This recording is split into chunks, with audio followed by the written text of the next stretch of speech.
Hello there, nerds. Good afternoon, everybody. Welcome back. Emac, I see you in there, buddy. How's things? Welcome back to Dungeons and Dragons, episode 4 of our D&D campaign, The Dragon of Icespire Peak.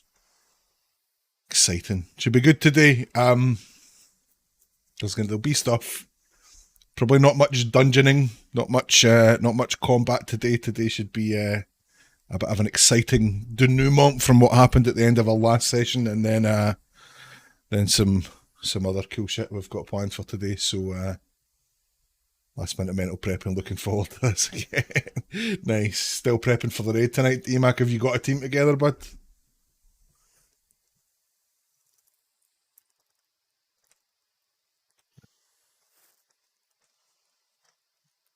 So yes, so I'll pop back over to Discord, bring the party in, and give you a bit of a recap. Teams in place, just getting provision sorted. Nice, man. Nice. Well, enjoy yourself. If you're streaming, I'll try and pop by later on, man. I don't know how much chance I'll get to dip in and out of the raid race tonight, but I'll try and pop in and say hello if I can. Usual rules of a D&D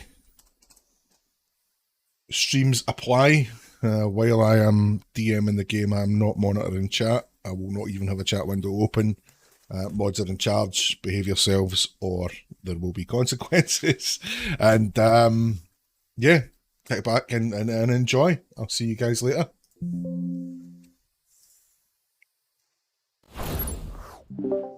Hello, everybody. Hello. Good morning. Afternoon. Afternoon. How are we all doing today? Good. Still waking up. Good, still waking up. Yeah, what she said. Yeah. Still before 6 a.m. for you, miss? 6:43. But it's earlier for Ori. Is it? Are you further west, Ori? Yeah. All right, okay, there we go. Cool. So, Jen is not with us today. We are missing her Nix. She has done a boo-boo to her foot and is recuperating at home. So send our Jen some healing thoughts, some cure wounds, and yes, I will be playing the part of Nix, quietly playing the part of Nix today. Cool.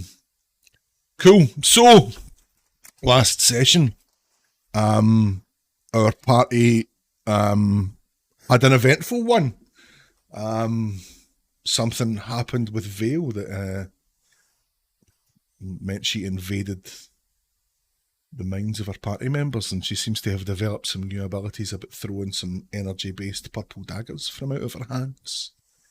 And Nyx bonded with a large black panther that she named Nox. And something was going on with Malfeasance. He wasn't feeling very well. It's a bit of a headache throughout the whole entire episode. We arrived at the dwarven excavation and met the two dwarves who'd been chased out of the place by what turned out to be a few ochre jellies. Our party dealt with those, found some loot, and are now in the process of escorting the dwarves back to Phandalin. When we have rested at Umbridge Hill, however, the party during Malfeasance's watch was attacked by the Manticore from way back in episode 1, all those weeks ago. And at the end of that fight, when the Manticore finally fell, something seemed to go very wrong with Malfeasance. He started to smoulder and ran off into the blackness of the inky blackness of night, screaming. And as he was lost to your sight, his screams stopped. So, adventurers, what are we doing? Running after Malfeasance. Okay. Is that everybody? Everybody is taking off after Mal?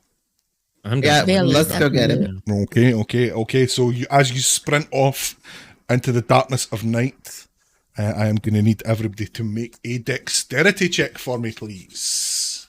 Oh, shit, I can't. Get advantage if you have dark vision? No.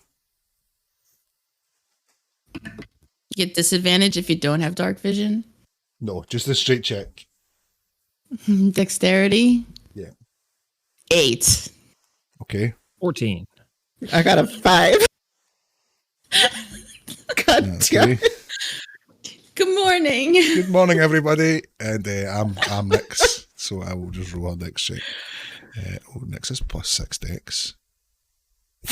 Can she roll a 4? Okay, so 10. It's going to be one of those. So everybody days. fell. It's going to be one of those. Okay, so as you I take rolled a off, 14. I did pretty good. did you roll a 14, or is that it was 14 your total? 13 plus 1. 13 plus 1. Okay. Let me pull the game log up. Actually, that'll be easier. So as you take off after malfeasance, the darkness and the unfamiliar terrain take its toll on your speed. You're not moving as fast as you would normally be, either over flat ground or in daylight conditions here. There's a couple of trips and a couple of stumbles, and eventually you catch up to where the sound of malfeasance's screams ended. You find them rigid, catatonic on the floor, starting now to glow red, and you can feel waves of heat radiating from him. What are you going to do?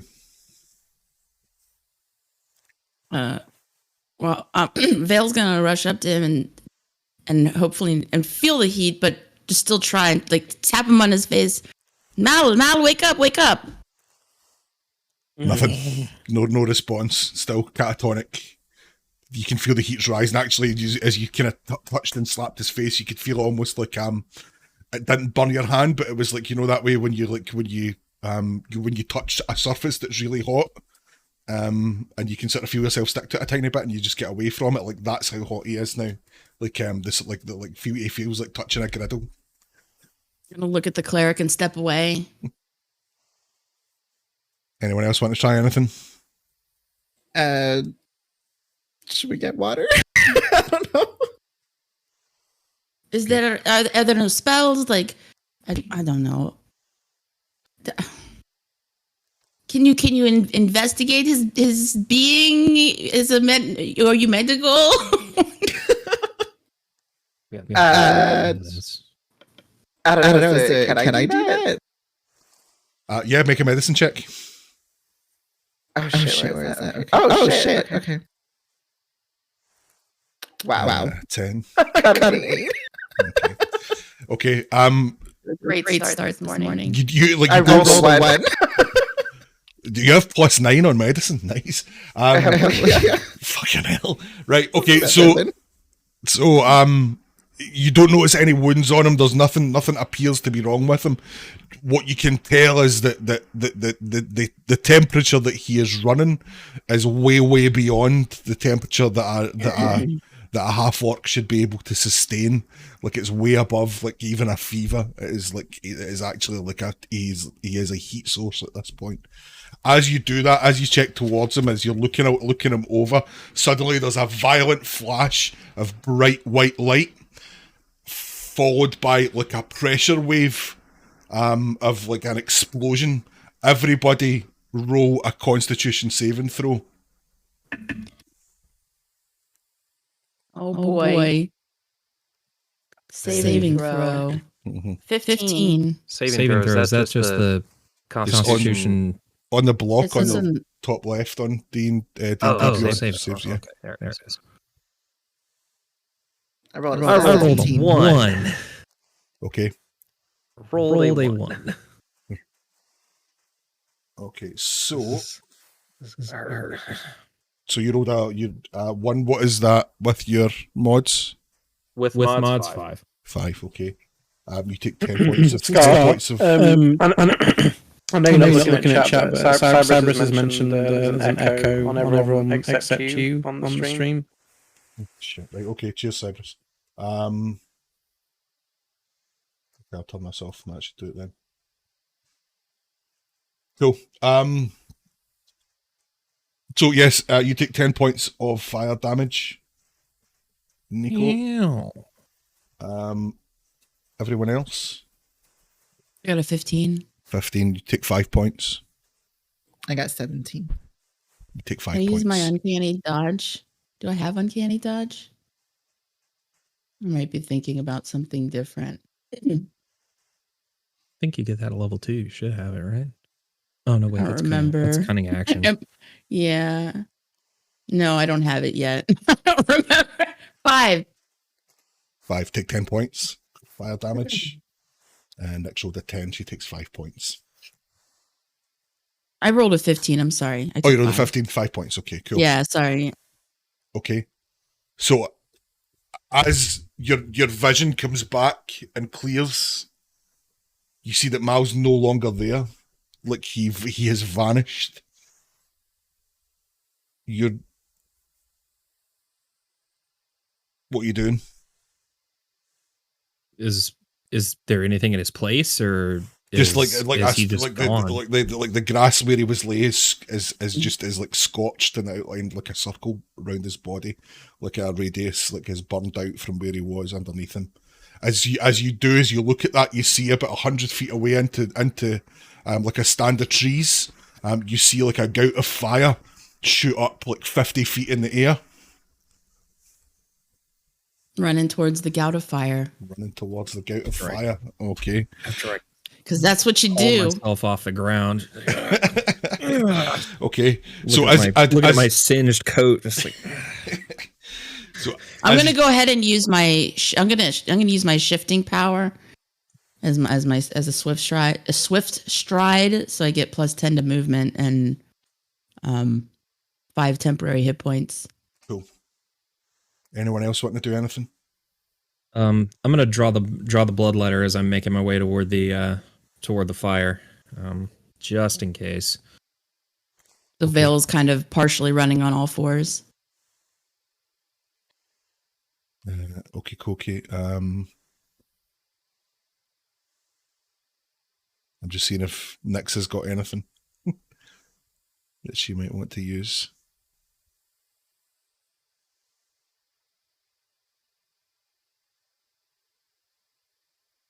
No. Right, okay. Okay, so as you take off through the trees, as you hit the stand of trees, you see that the undergrowth, the brush is quite thick and thorny. You're kind of having to sort of hack your way through to get to where you saw the gout of flames come up, where you're sort of assuming that you'll find malfeasance. Can everyone make a survival check for me, please?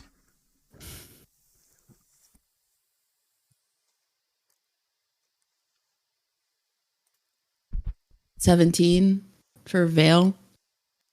19. I have 6 because I rolled a 1. Okay. God damn. Okay, cool. So as you reach malfeasance, he's on the ground, but like fitting. It looks almost like the way his body's moving. It looks almost like there's something inside him controlling him that is not used to being humanoid in shape. You know, like Vincent D'Onofrio in Men in Black, when the bug's inside him, like he's all jerky and like it looks like he's being controlled like a badly managed marionette.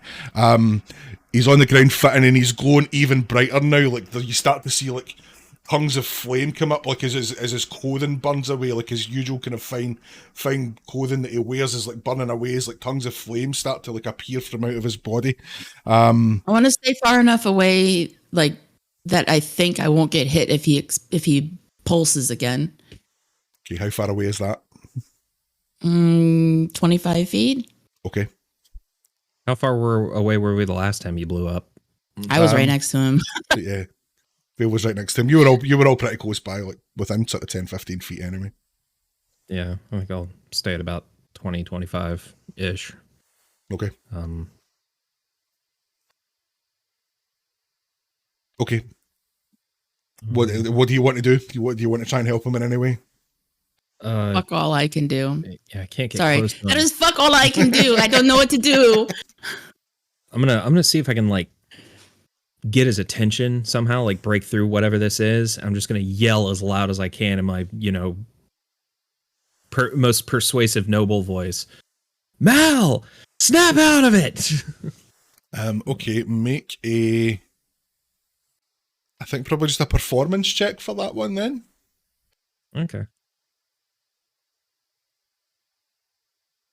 18.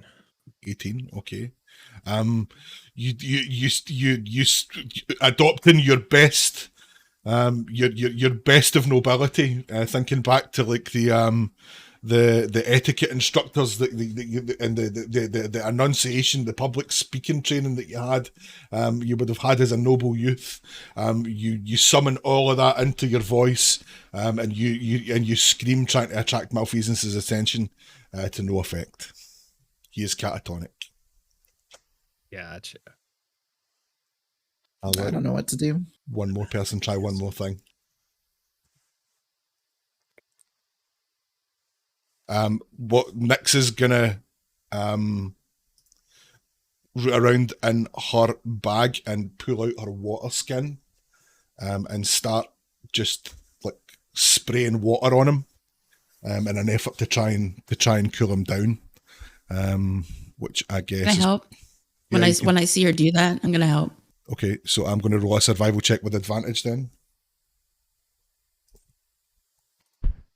And that is a 20 all told. Okay, so as both Vale and Nyx are spraying water on him, you see that the sections of the skin where the flames have been coming up from, the water is dousing the flames and it's leaving sort of like a blackened sort of char behind. As you sort of empty the water skins and kind of have no more of that, like you see the water just instantly sort of evaporate off him and turn to steam, and the tongues of flame just come straight back, and again blinding flash of light, and a pressure wave. Everybody roll a Constitution save. Better. Oh wait, no, I had a good Constitution save last time. 17. 19. Okay. I got a 20. 13. Okay, everyone take 5 points of damage then. Fire damage. So it went past that 20, 25 feet. Yep. Okay. Okay. So once again, you pick yourselves up from prone, rub your eyes, your vision starts to return. You see the spots of like bright lights in front of your eyes. And as your vision starts to return, once again, Malfeasance is gone. The area around about where his body was is now burned, much further out than it was on the previous round. The burnt area is going out to like 100 feet now. Like trees round about the stand of trees has like the leaves are singed and smouldering, the trunks are blackened, and he's gone. You look up to the sky again, looking to see if you can see another, and then at that another gout of flame shoots up into the air, this time 100 feet high, like a column of like spinning fire, like a tornado. If we keep this up, he's liable to kill us all. Which direction is did the gout? Off to the west. Is it farther than 100 feet, we think? Make a perception check. I rolled a natural 20 plus Nice. 3, 23. Okay. You judge the distance to be he's about 250 feet away, further into the stand of trees. I don't know. I feel like there is nothing. I cannot do anything. There is nothing that I can do. So Whatever's Can I heal happening, us? whatever's happening with Mal is beyond my expertise. I know very little about whatever it is that's inside him.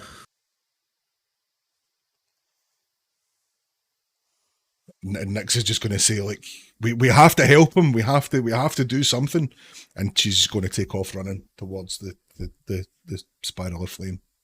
I'm going with Nyx. I'll, kind of again drag myself along, still wounded as I am. But I'm just going. yeah. Okay, as you start off running in the direction of the tornado of flame, which is now subsided, you're again sort of still contending with underbrush, but you're finding now it's much easier to clear out of the way. Just given the sheer amount of sort of heat that's been around the place, the branches are sort of crumbling to charcoal as you're moving through the bushes.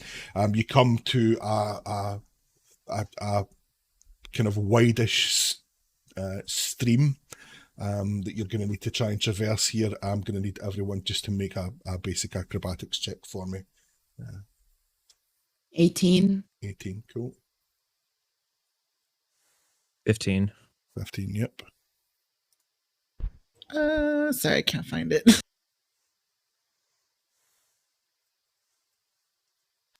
It's right at the top of your skills list. I got 16. 16, okay. You all sail majestically over the stream and keep on just hit the ground running. As you arrive at the spot where you saw the fire shoot up into the sky, you find Malfeasance there, now floating about 10 feet off the ground, just like T-pose, hands out to the side, palms up, like palms turned up to the sky. He's This is some crazy sorcerer shit. he's now there's now just like fire smouldering in his hands, like flames smouldering in his hands, where you can see like it looks as though the tornado of fire has sort of subsided, and he's there sort of rotating, just floating in midair, rotating about 10, 15, 20 feet off the ground, still twitching as if something's inside him controlling him. Throwing a rock at his head. Okay, I'm just going to make a improvised weapon attack then. But 7. No, 8. Yeah, Mouse armor class is silent. So you go ahead and wing the rock at him, and it just it flies by, misses completely, does nothing. You see it actually as it flies through the area where Malfeasance is in the air rotating. You see the rock sort of start to glow red a bit as it flies past his head, and then as it continues on in its trajectory, you can see it as it sort of cools down. Like the rock actually got hot as it got near him, and then the air flying past it like cooled it down on its way. All of a sudden, Malfeasance stops twitching, stops rotating, and you see just this light inside him start to come up through his core, out to his hands, like to the tips of his fingers, up through his throat and his mouth and his eyes. Running away. I'm getting back, yeah. And right, so everyone is assuming a safe-ish distance. So as that happens, you see like his mouth and his eyes start to glow, and like light is emanating from out of him. He drops to the floor just like a rag doll, and the light goes out. He's now bright red. His fine clothing that he had been wearing is almost completely burned away. Tongues of flame still sort of lick from him. And he goes again rigid. As he does that, as he goes rigid and his body kind of takes that like shock, all of a sudden this huge, like even bigger than before, like tornado of fire shoots 200 feet into the air. And as you stand there watching, you see a shape start to coalesce out of that column of fire. 2 huge flame wings appear, followed by like a barrel-shaped body, a long spined pointed tail, a long serpent-like neck ending in like a snub snout with spines and horns all along its length, and then 4 great powerful legs with massive talons on the end of them. The flame has now shaped essentially a dragon made of fire. And as you see it coalesce, it looks down and sees everyone. And as it does, it just like spins and disappears in a point of light. And like fireworks, like sparks, like fireworks sort of emanate and shoot out at that point of light. Everyone... Stop running.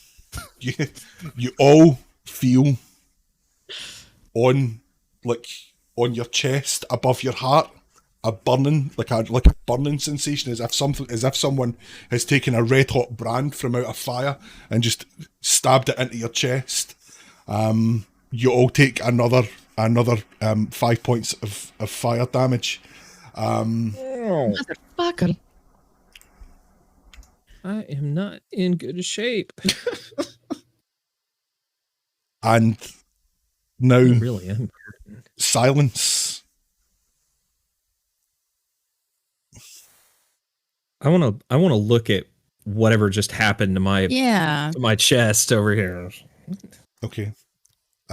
So as you, Is my armor okay? yeah, like you look down as you all look to check this, your clothing, your armor, whatever you're wearing in your chest is untouched. As you sort of unbutton your shirt and look in at the area where you've just felt this searing pain, like a brand, there's no mark. You see nothing. It's not even red. Like you've seen worse. You've seen worse looking wounds when, like, just by sort of resting a hot cup on your leg. There's no mark there. Those of you who are looking down at flesh are not seeing a burn. You're not seeing any redness. Those of you who are looking down at hair or fur, there's not even so much as a singed hair. No mark has been left where you felt that brand and took that damage. Malfeasance now lies limp on the floor. Is he still on fire? Is it okay over there? I don't want to touch him. So, make a perception check then, Nicole.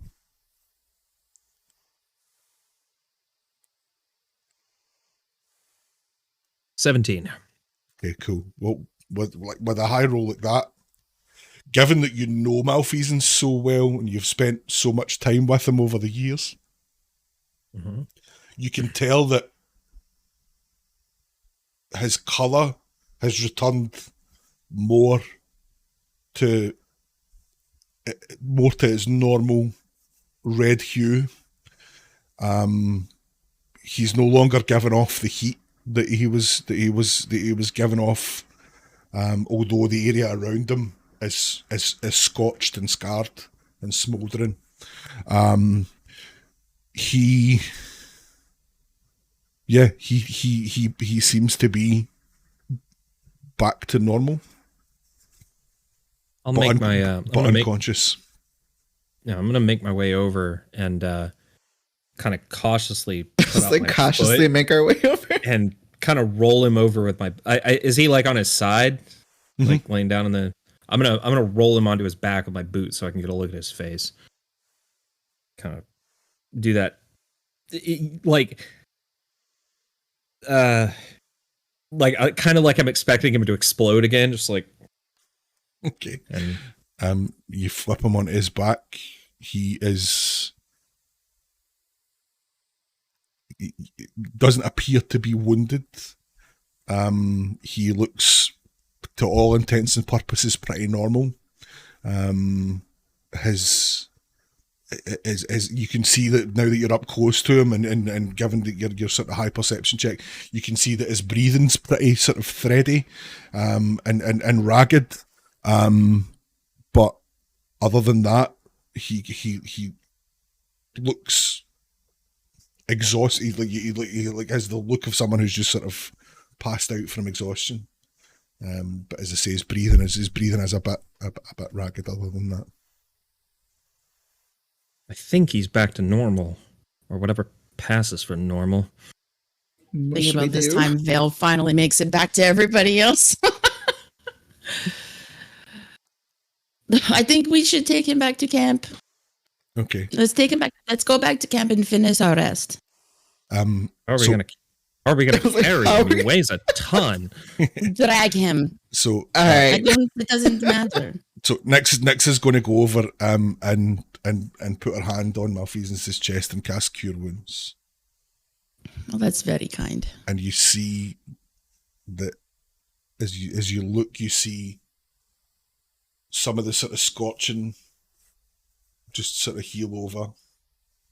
You notice that the scales, the dragon scales that he had on his, like, coming up across his shoulders and his back, not up on his neck, that you're sort of used to seeing on him, have sort of blackened, and now look more like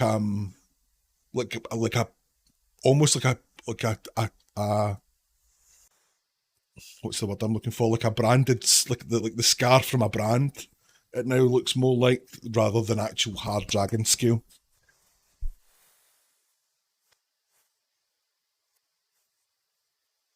So what's the plan? Is there any specific pattern to the? It's still in the pattern of dragon scale. It's not that hard, like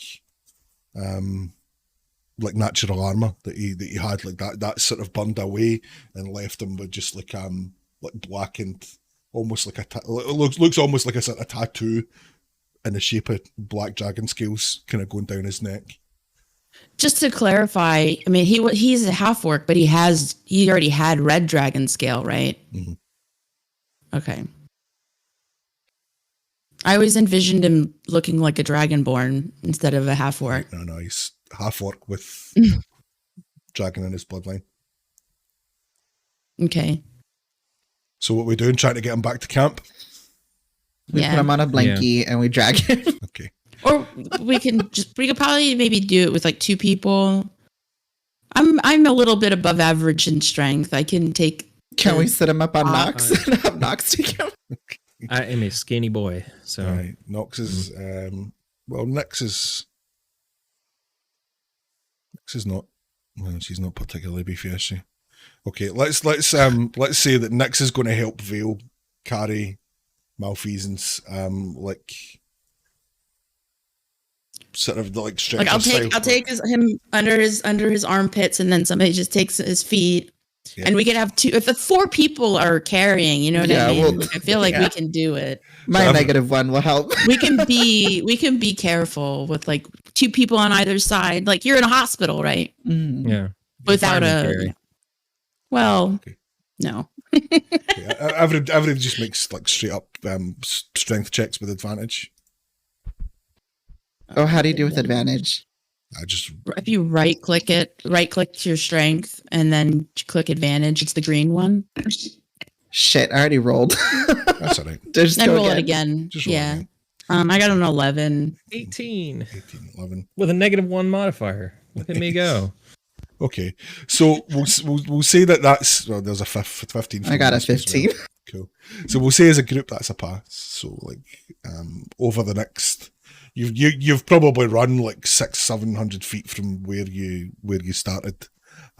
So let's say it takes you like 25 minutes just to bundle Mal back to camp, where the two dwarves are still lying, sleeping. Freaking dwarves. Unperturbed. They don't know what happened. Unperturbed. They slept through all that? Yeah. Right? They're all screaming and running and they're just sleeping. And they slept through. Remember, they're sleepy dwarves because they slept through a lot. Remember, they didn't even finish their shift. Wait a minute. Right. Did they sleep through the Manticore fight too? Yep. We're just I would gonna either they slept or they were hiding. Yeah, yeah. You get the impression from knowing them that they were probably hiding during the Manticore fight, but now I've fell asleep. So you now are back at camp at the top of Umbridge Hill. You find it much as you left it, not 25 minutes ago, or not 40 minutes ago, I guess. What are we doing at camp? Make sure that Mal is comfortable. Forget that. I'm dumping him in the fireplace. That little. Are we gonna take a rest or this thing? Well, we got to finish our rest in case he blows up again. True. That's a good idea. Good is idea, that what Nico. that is? Is that a fireplace? Yes, it was a fireplace. It's a pizza oven. I'm putting him in the pizza oven. Cool. Best place for him. The temperature that he was burning at, you'd have got a lovely stone baked pizza out of that as well. Okay, so Mal's sort of now laying down, still unconscious, in the fireplace. What are the rest of you going to do? Finish our. I will take the next watch. Okay. And who should I wake up when I'm done? I'm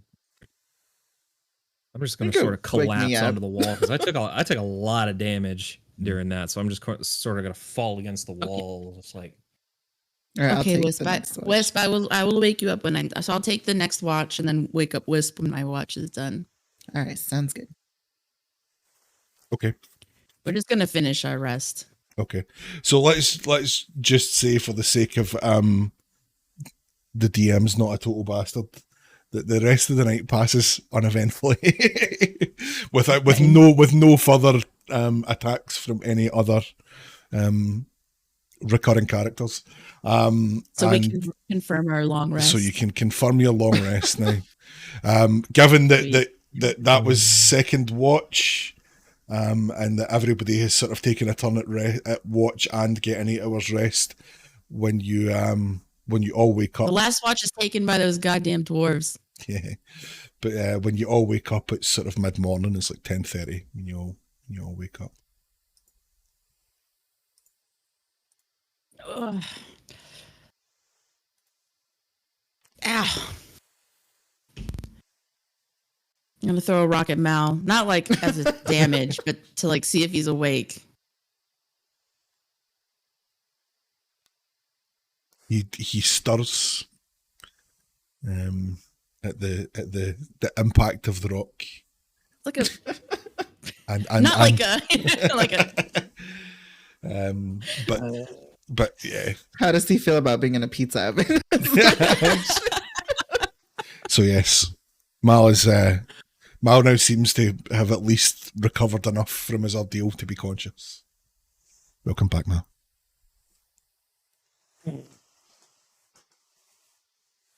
What's happened? Okay.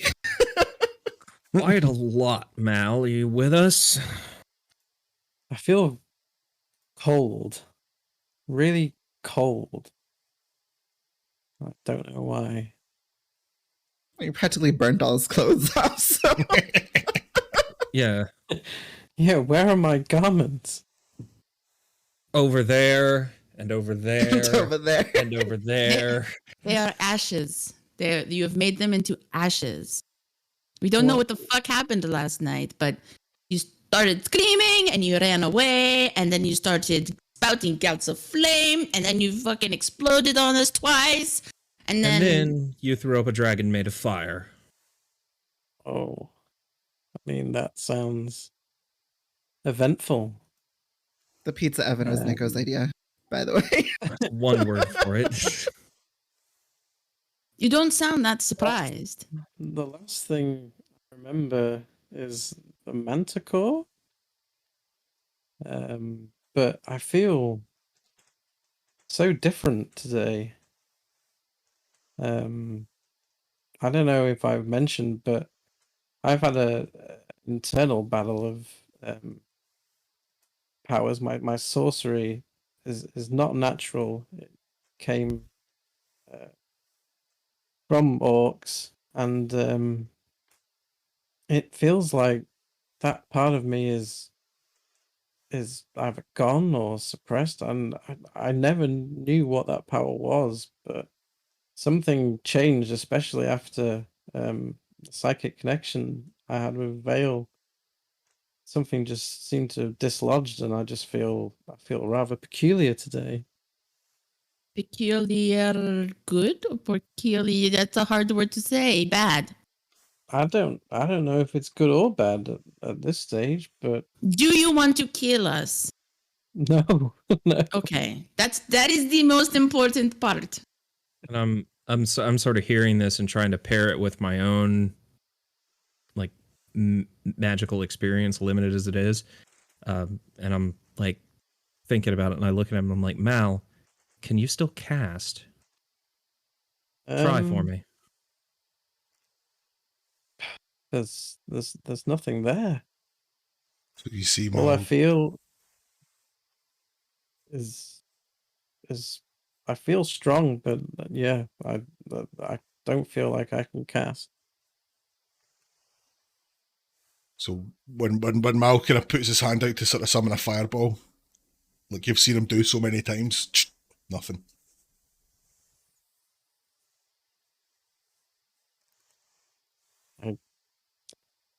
I don't know what this Okay. is, but I don't know. I feel like it could be a good thing. I'm not sure. Well, I think we should get back to town. We should get back to safety. We can figure this out at a tavern when we're in town. Maybe Sure, not at a tavern. I feel like I could really go for some brown stew right now. Brown stew. Maybe Start somebody. packing About up. is that green shroom wine that the ghost had? The gnomes. Maybe someone in town will know more. That's true. Maybe. So Hopefully. I feel good enough to move. So as Mal stands up to move and sort of help break camp, you notice that he physically looks a bit different. So where before he was sort of slim and slender, and kind of lithe looking, he now looks like a little bit, actually, like even a little bit taller, and maybe just like a bit more thickly muscled, like not in the way that a full-blooded orc is, like a huge slab of orc meat. But he now looks more athletic than you're used to seeing Malfeasance look before, as if whatever has left him had been suppressing his physicality somehow, and that's all just sort of caught up. He now looks a bit buff and ripped. Did you have a growth spurt? I don't know. My scales are gone. I mean, I feel great, but I really don't know what's happened. I mean, I've not looked like this since I was young in the kingdom. I remember. I'm gonna do that Peggy Carter thing where I poke his peck. Oh my gosh.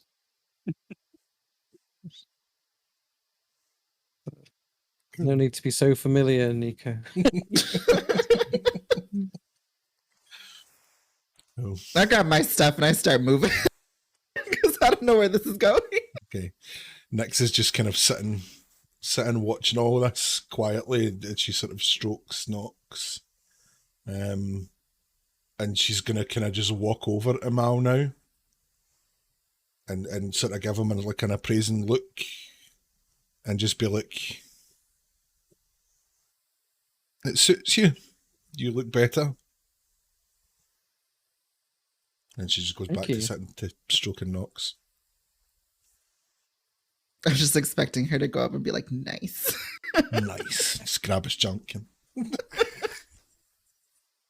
Well, I don't know about that. Oh man. Okay. So, we rouse the dwarves. Let me just Okay, so we are rousing the dwarfs and breaking camp then, yeah? Okay, anyone have anything in particular Get they on the road. want to do before we do get on the road?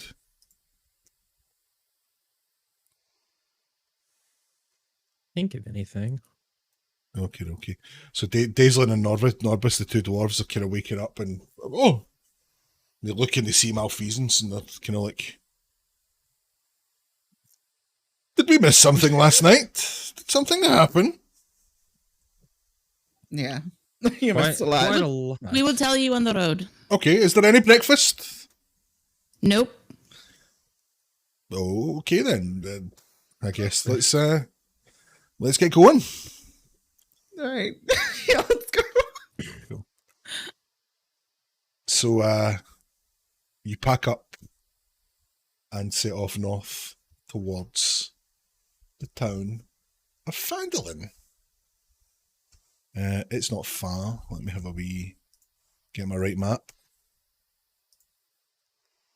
So you're from where you are, you're sort of 10 miles, so kind of half a day's walk at a reasonable clip. Just sort of, as you sort of head off towards the northwest, towards Fandolin, just hugging the bottom of the foothills of the Sword Mountains. The sky starts to darken. It starts to just drizzle. It's the first bad weather that you've seen since you've been in this area. Yep, on your way back to Fandolin, you've got sort of half a day's walking to do. Anything you want to do on the way? In particular, anyone, and Nix will take point and just keep her eye open. And with an 11 perception check, I guess she's doing all right.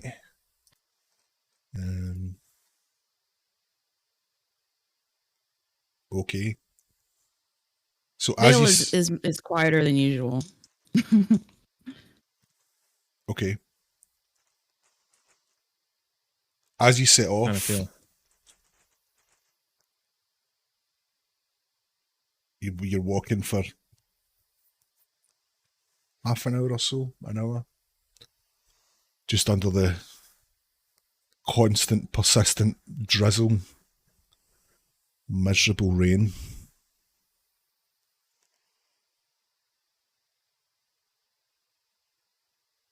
Nix is taking point, and Nox sort of padding along behind her starts Nox is reacting to something in the area. The kind of heckles on the back of her neck are standing, and she's kind of reared up to her full height as if something's going on. Nix sort of tries to calm her. Says, "Okay, girl, what's wrong? What do you see?" And as she stops and she brings the rest of you to a stop, she just sort of says,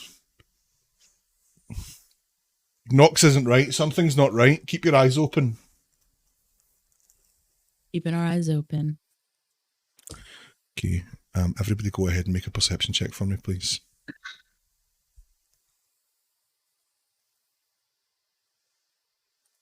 Uh, 13. You got 12. 5. Oh, Scott. Yo. Do I need to have done anything on D&D Beyond? Yeah, you can pick up that other character sheet, Mystery Man. Where do I get to do that again? I think you do in D&D Beyond in the campaign page. You can just click claim. Oh, shit.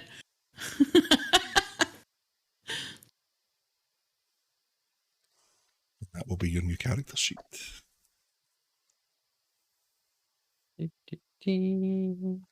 All right, Did it work? perception. Cool. Yeah, I can roll with it. Yeah. 18. Okay.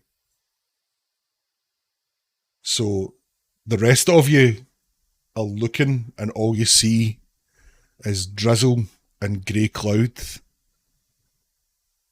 But Malfeasance sees a familiar, large white shape flying out of that cloud, a shape that he saw on your first night at Umbridge Hill, Oh no. and it is flying towards you. The shape of a young white dragon. Oh shit! Here we go again. Here we go again. What? What? What is it? I can see. I can see that dragon And it it's is, coming out of the clouds. Can you see it? and it is Oh, like, bloody hell. Not Can another we see it dragon. now?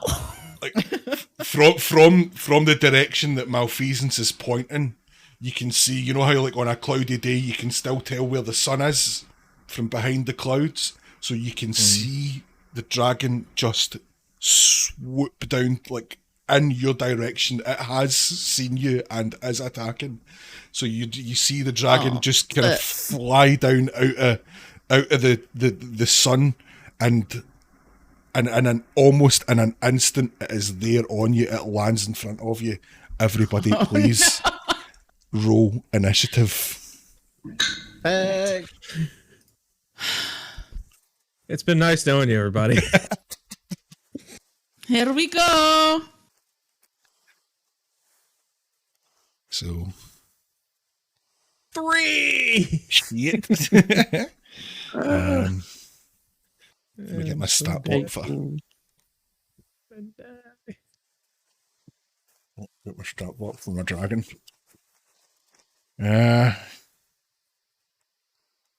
While you're doing that, I'm gonna run to the restroom real quick. Oh fuck! Dragon rolls a natural 1 for initiative. Yes! Fuck you, dragon. It's probably still got a better modifier than I do. Young dragon. So We can do this. So what was it? When it was flying down, I was like, do I hide us or can I do that? No, So, it's not. right, so I can't see everybody's initiative rolls in the game log. So Phil, what did you? What Mine did you was roll? 18. So Or Mal, do you want to? I got an 18 as well. My Phil. dexterity is a 20. Modifiers +5. If we want to, What's if your that's dex? how you tie break. What's your dex, Mystery Mal? A dexterity. 2 plus 2. Well, You've- it's 14 in total. So Phil, then Mal. You rolled a 7, Wisp, yeah. Yeah. Wisp, Nico.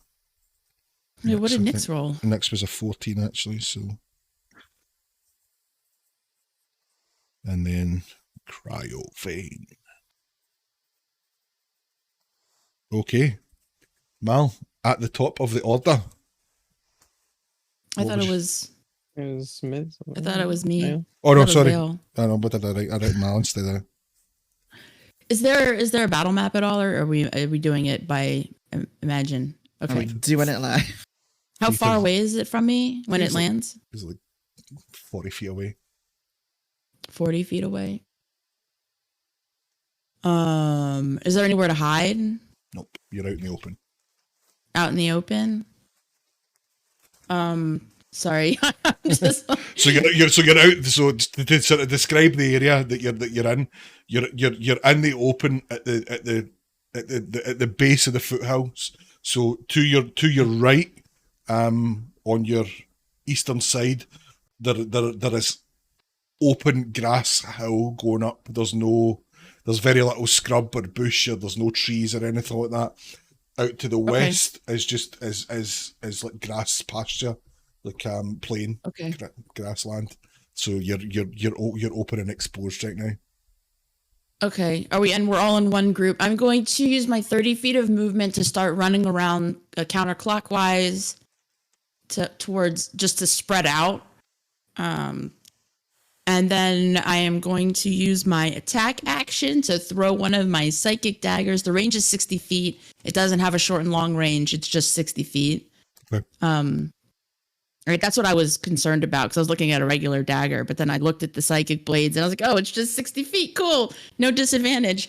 So yeah, I'm gonna try to keep as much distance while also splitting off from the group so we're not grouped up. And I'm gonna throw a dagger at it. Okay. Roll for attack. And probably not hit 15. Misses. All right, bonus action. I'm gonna throw another dagger at it. Okay. Fuck my life. Another 15. Both miss. Okay. So as you sprint round to the side of the dragon to kind of draw its attention away from your compatriots, you summon your two psychic purple daggers into your hand and loose. But just and as your adrenaline's kind of pumping, at the first up close sight of this dragon, you just wing them past its head. Its sort of attention turns to you. You can see its kind of milky white, heavily scaled, sort of horned skull, just as it sort of turns towards you, almost like a ghostly apparition. And that ends your turn, Malfeasance.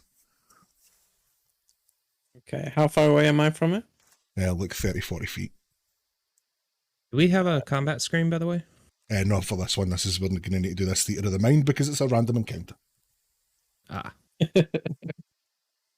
So Random encounter. I'm gonna have to move closer to do anything to it. So can I get within 20 feet of it? Yeah, you've got you should have 30 feet of movement, so you can get to 20 feet. Okay, I'll do that. And I will throw the hand axe.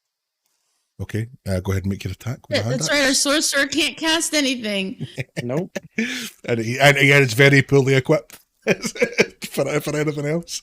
Okay, go ahead and roll your attack with your hand axe. Okay. I got 25. 25 hits. Mystery man. Roll for at the damage. moment. Where do I do that? Is that on the damage bit? There. That's on the damage bit, yeah. Oh, 7. 7 points of axie damage. Can I do a bonus action? Do you have anything on your bonus actions? I do. I have rage. Okay, so if you rage now as a bonus action, and haven't already attacked, it's basically you're losing that rage straight away. That turn. Yeah.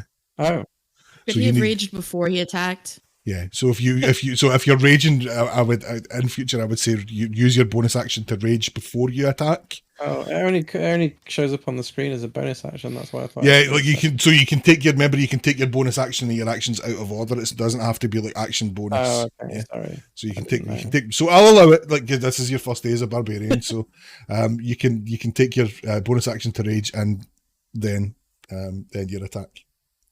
I just want to say we have a fucking tank, y'all.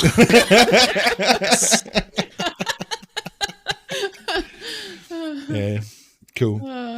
Okay, so would that have affected the rage? Doesn't affect your attack, does it? Doesn't say that it affects. Okay, so just okay. +2 melee damage, but that was thrown. So Yeah, okay. Cool. That would end your turn then. So Nyx is next, and she is just going to whip out an arrow and plonk this boy with an arrow. With she's not actually. She's Is everybody miss. just staying grouped up? Can y'all please stay out? She's just It's like not my turn. I can't do anything. Nyx is just reacting, just taking a reaction shot. So she pulls out an arrow as a reaction shot, and she fires. But as she does, the dragon's head just moves And the arrow wings past her. So what she's going to do now is, with her movement, she is going to move out, make the opposite move from what Vale did, to just break the group up a bit. So where Vale went round to the left, she's going to go round to the right, and take up a range about 40 feet away from the dragon. And that will end her turn. Nicodemus. Oh no, Wisp, sorry, you're up. Okay, I'm just gonna use aid. Okay, on. So Wisp, Vale, and Nyx. So it's just +5, I believe, to max. Hit points. Ah, okay. Okay. Max hit point modifier. And I think that'll be it for me.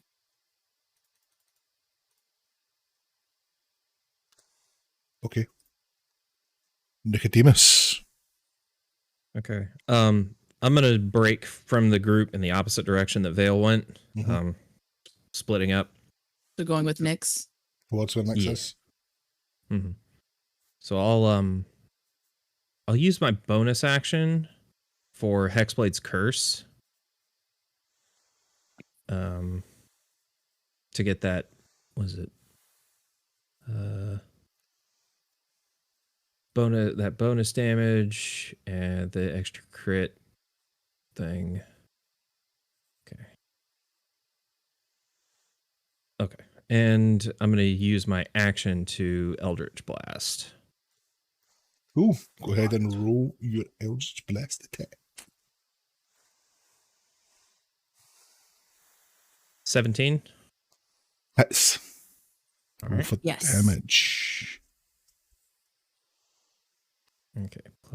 Okay, so I'm gonna be getting +2 for the Hexblade's Curse off of this, so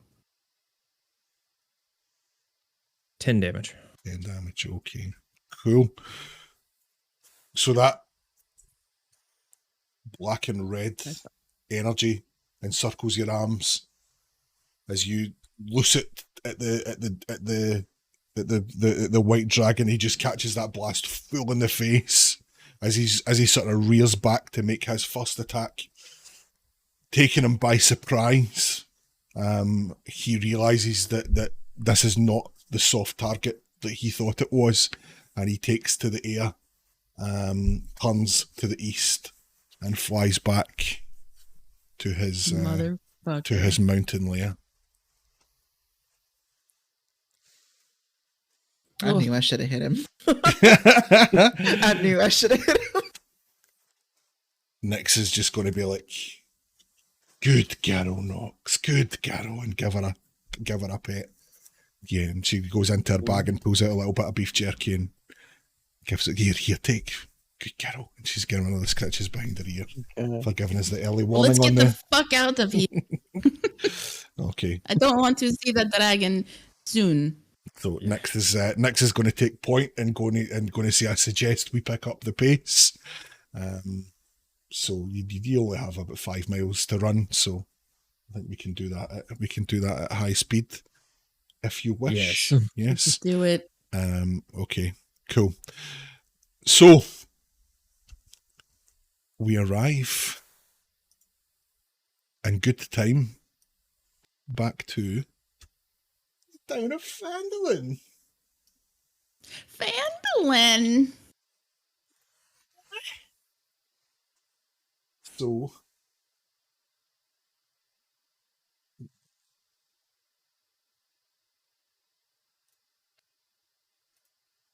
okay, so we are back in Phandalin.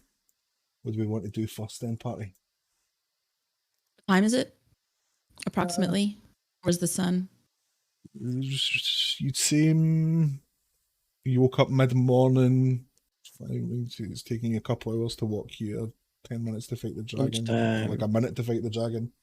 Lunchtime, like early afternoon, 2 p.m.ish. Food. We didn't eat breakfast. Food. We want to do food, or we want to go see the duder about the duder, the man about the money, the man about the Go money. see the duder man about the money and then go Yeah, get the money and then get the food. Yeah, we get the money and then we get Sorry, the food. Nico, you're gonna have to wait. We need money. I mean, we can meet you there and somebody can bring your share. Yeah, Yeah. I'll go. I can wait a little bit longer. I've waited this long. Cool. So, Sammy, are you all going to go and see Harbin Wester? We are Oh, all yeah. going to see Harbin Wester. Okay. Just guess it's a fear of Squeeze God that into little him again. roach. Okay. So where it would so the places to look for Harbin Wester would be the Town Master's Hall or at his house. Where would you like to head to? His house is that's the when we saw him. That's the last That's place. where he was. That's where he was when you saw him before. Yeah. Poked And he his didn't head seem out. very.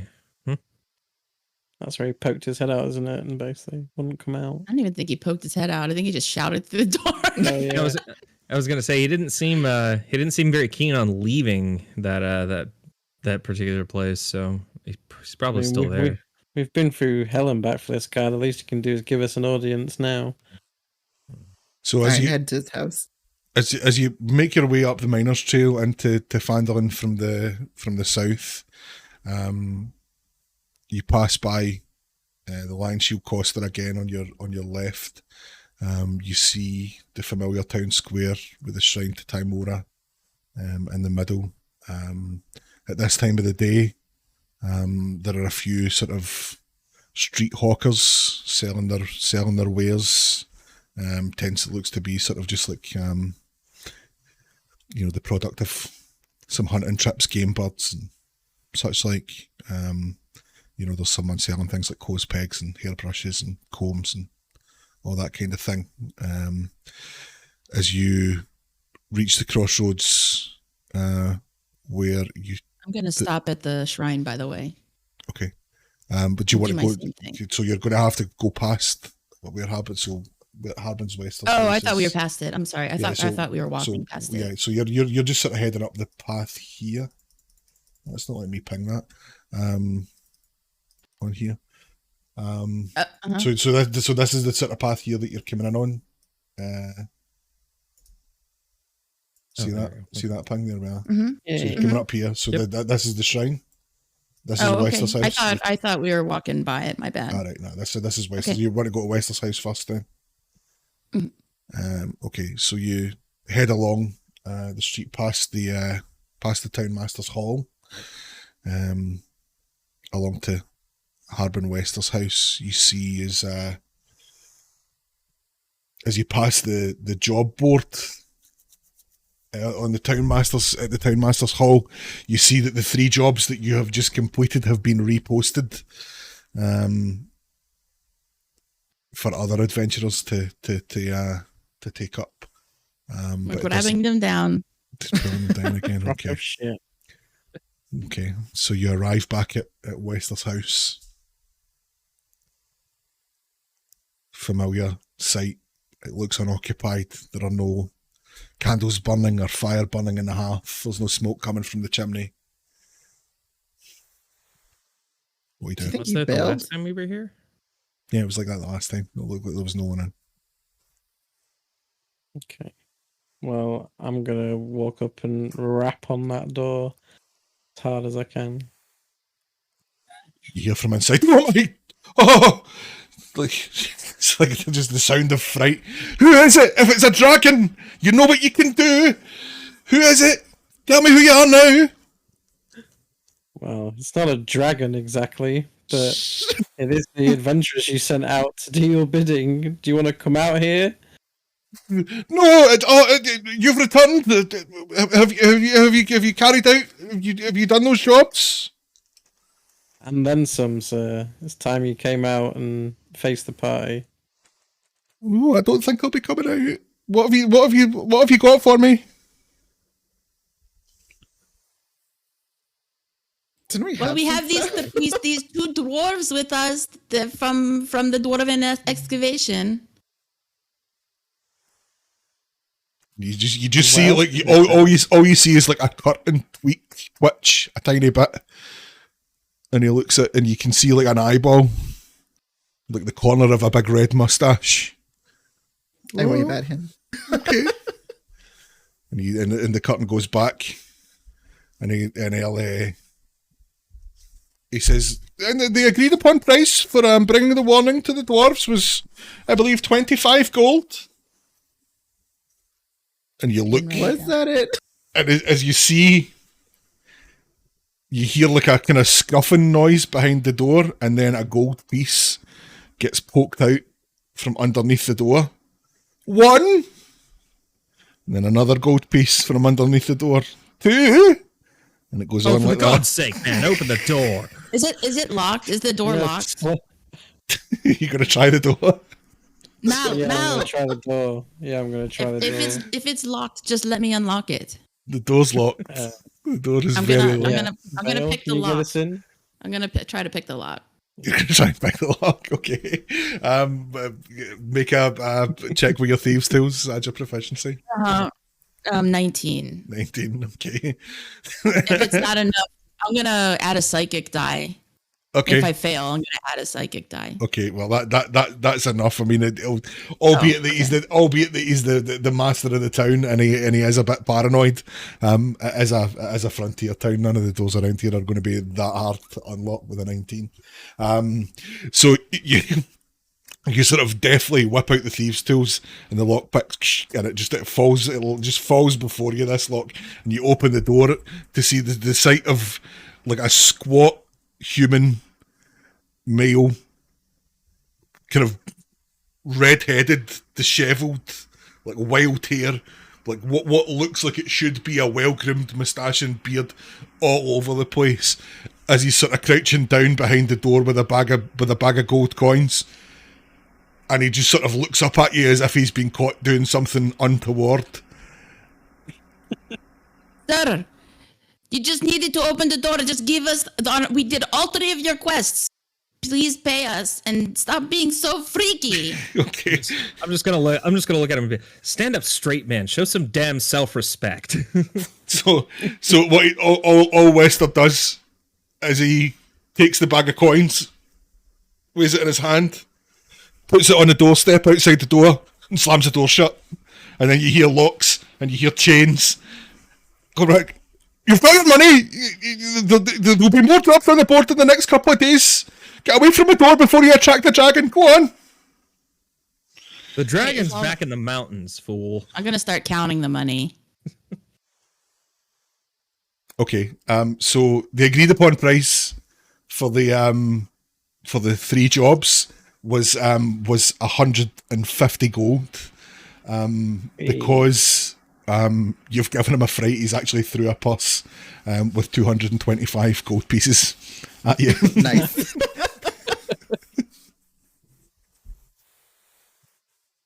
Oh, jeez. So So that's man. 45 gold for everybody.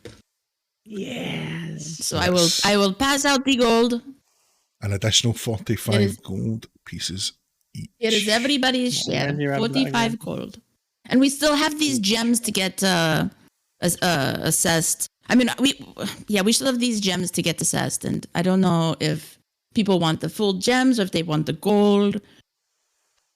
Okay, so whilst we are in town and shopping is a possibility, we will have a DM to players conversation about spell casting. Okay, so until now, we've not been particularly asked about spellcasting focuses. I think going forward, now that you've got a bit of gold, you've got a bit of experience of playing and stuff, you need to be thinking about Materials. materials, about spellcasting materials. So if you have That's what I was any, asking. if you have any spells that have a material element, okay. So if you go to spells and if there is any, you see next to where, right? So I'll use you as an example here, Wisp. Okay, so, Actually, I need to look this up. So because you've got the most spells, Wisp. So if you look at your spells, you'll see next to the names of some of the spells, there's like next to guidance, there's a little C, and the thing, right? So that means it's a concentration spell, right? So if you then click on the name of the spell, it tells you there's a section there listed components, and it says V and S, which is verbal and somatic, which means that to cast the spell, you need to be able to speak, and you need to have at least one free hand. So it's a bit like a abracadabra, right? You need to be doing some of that stuff. If there are spells which you don't seem to have any of at the moment that require, but you might, as you level up, might learn some spells that require a material. Okay, so spell I was casting. gonna say there's an M for some of them. Yeah, One important one is going to be Revivify, and I think Yeah. that's a 300 gold piece diamond. yeah. Okay, so if there are some that are an M, then it'll tell you what material it needs. Okay, so you can, if the material doesn't have a coin value next to it, then you can use what's called a spellcasting focus, like a magic wand, right, to replace the material. But you need to have that in your hand at the time. If it's got a coin value, then you need to have the actual thing. Anything that's like Miz said, like Revivify will require, a diamond worth 300 gold kind of thing. So you would need to actually have that, and it's consumed by the spell. So your options for non-gold value spell components is a spellcasting focus, like a wand or something like that, and it'll Does the amulet count? if it says you can use that as a spellcasting focus, which I think for you it should, then that should be okay.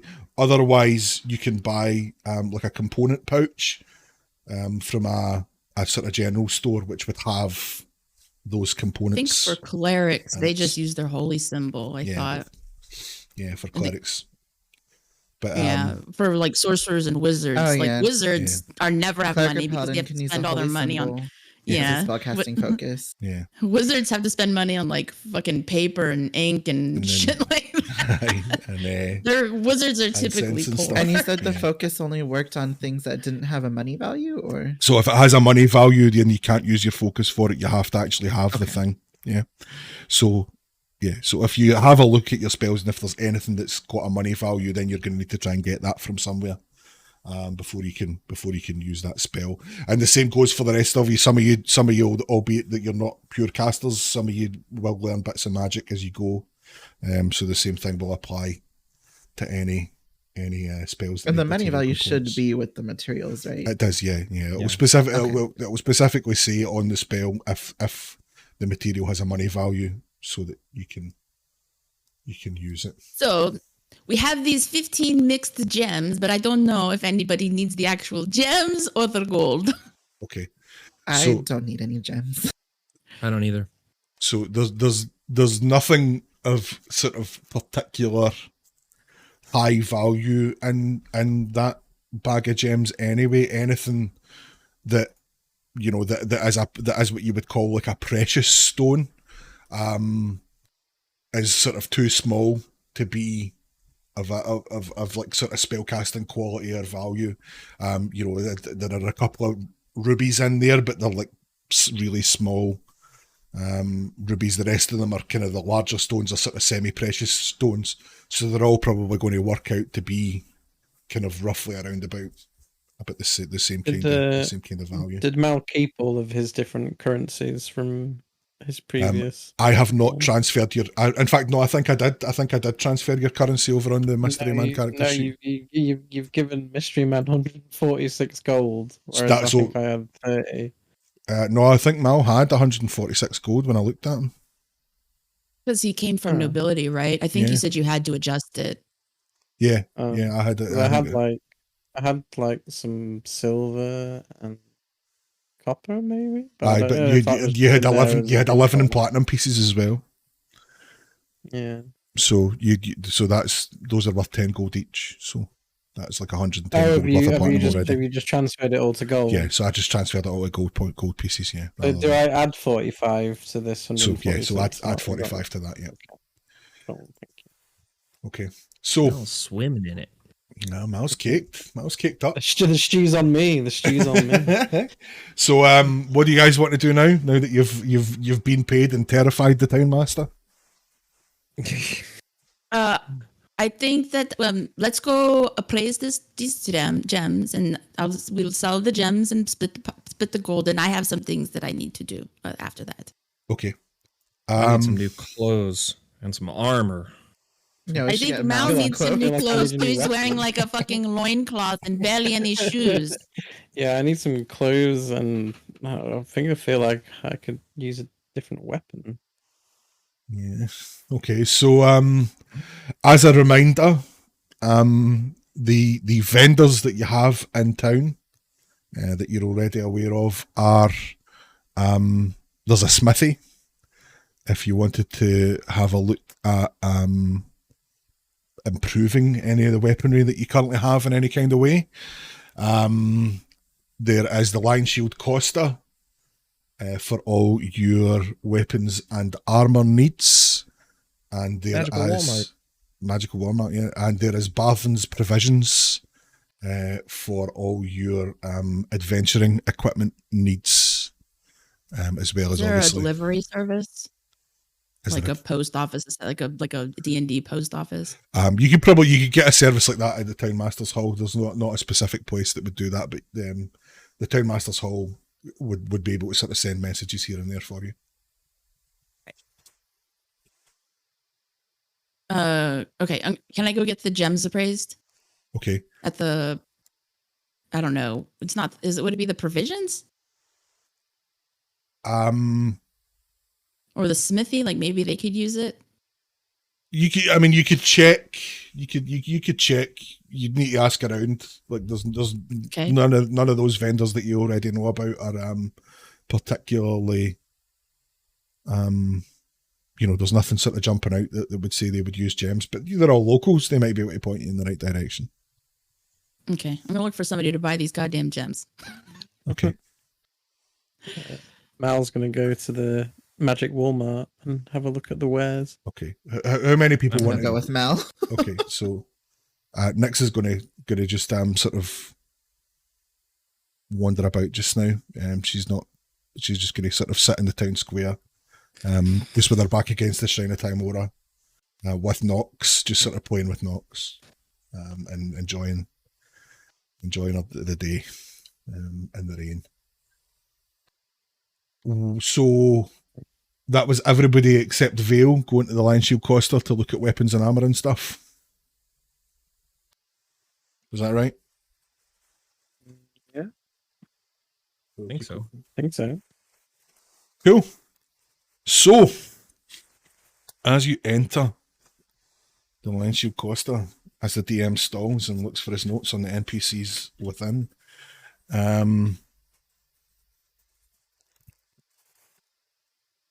right, yeah.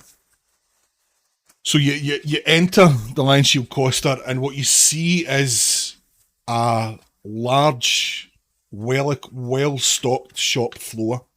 There are 3 or 4 sort of shop boys busying themselves around, so just sort of polishing pieces of armor.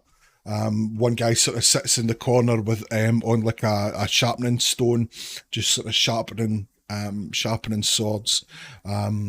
Couple of kids are kind of wandering about, sort of serving other customers, and there is an austere looking human woman sat behind like a desk at the back of the store.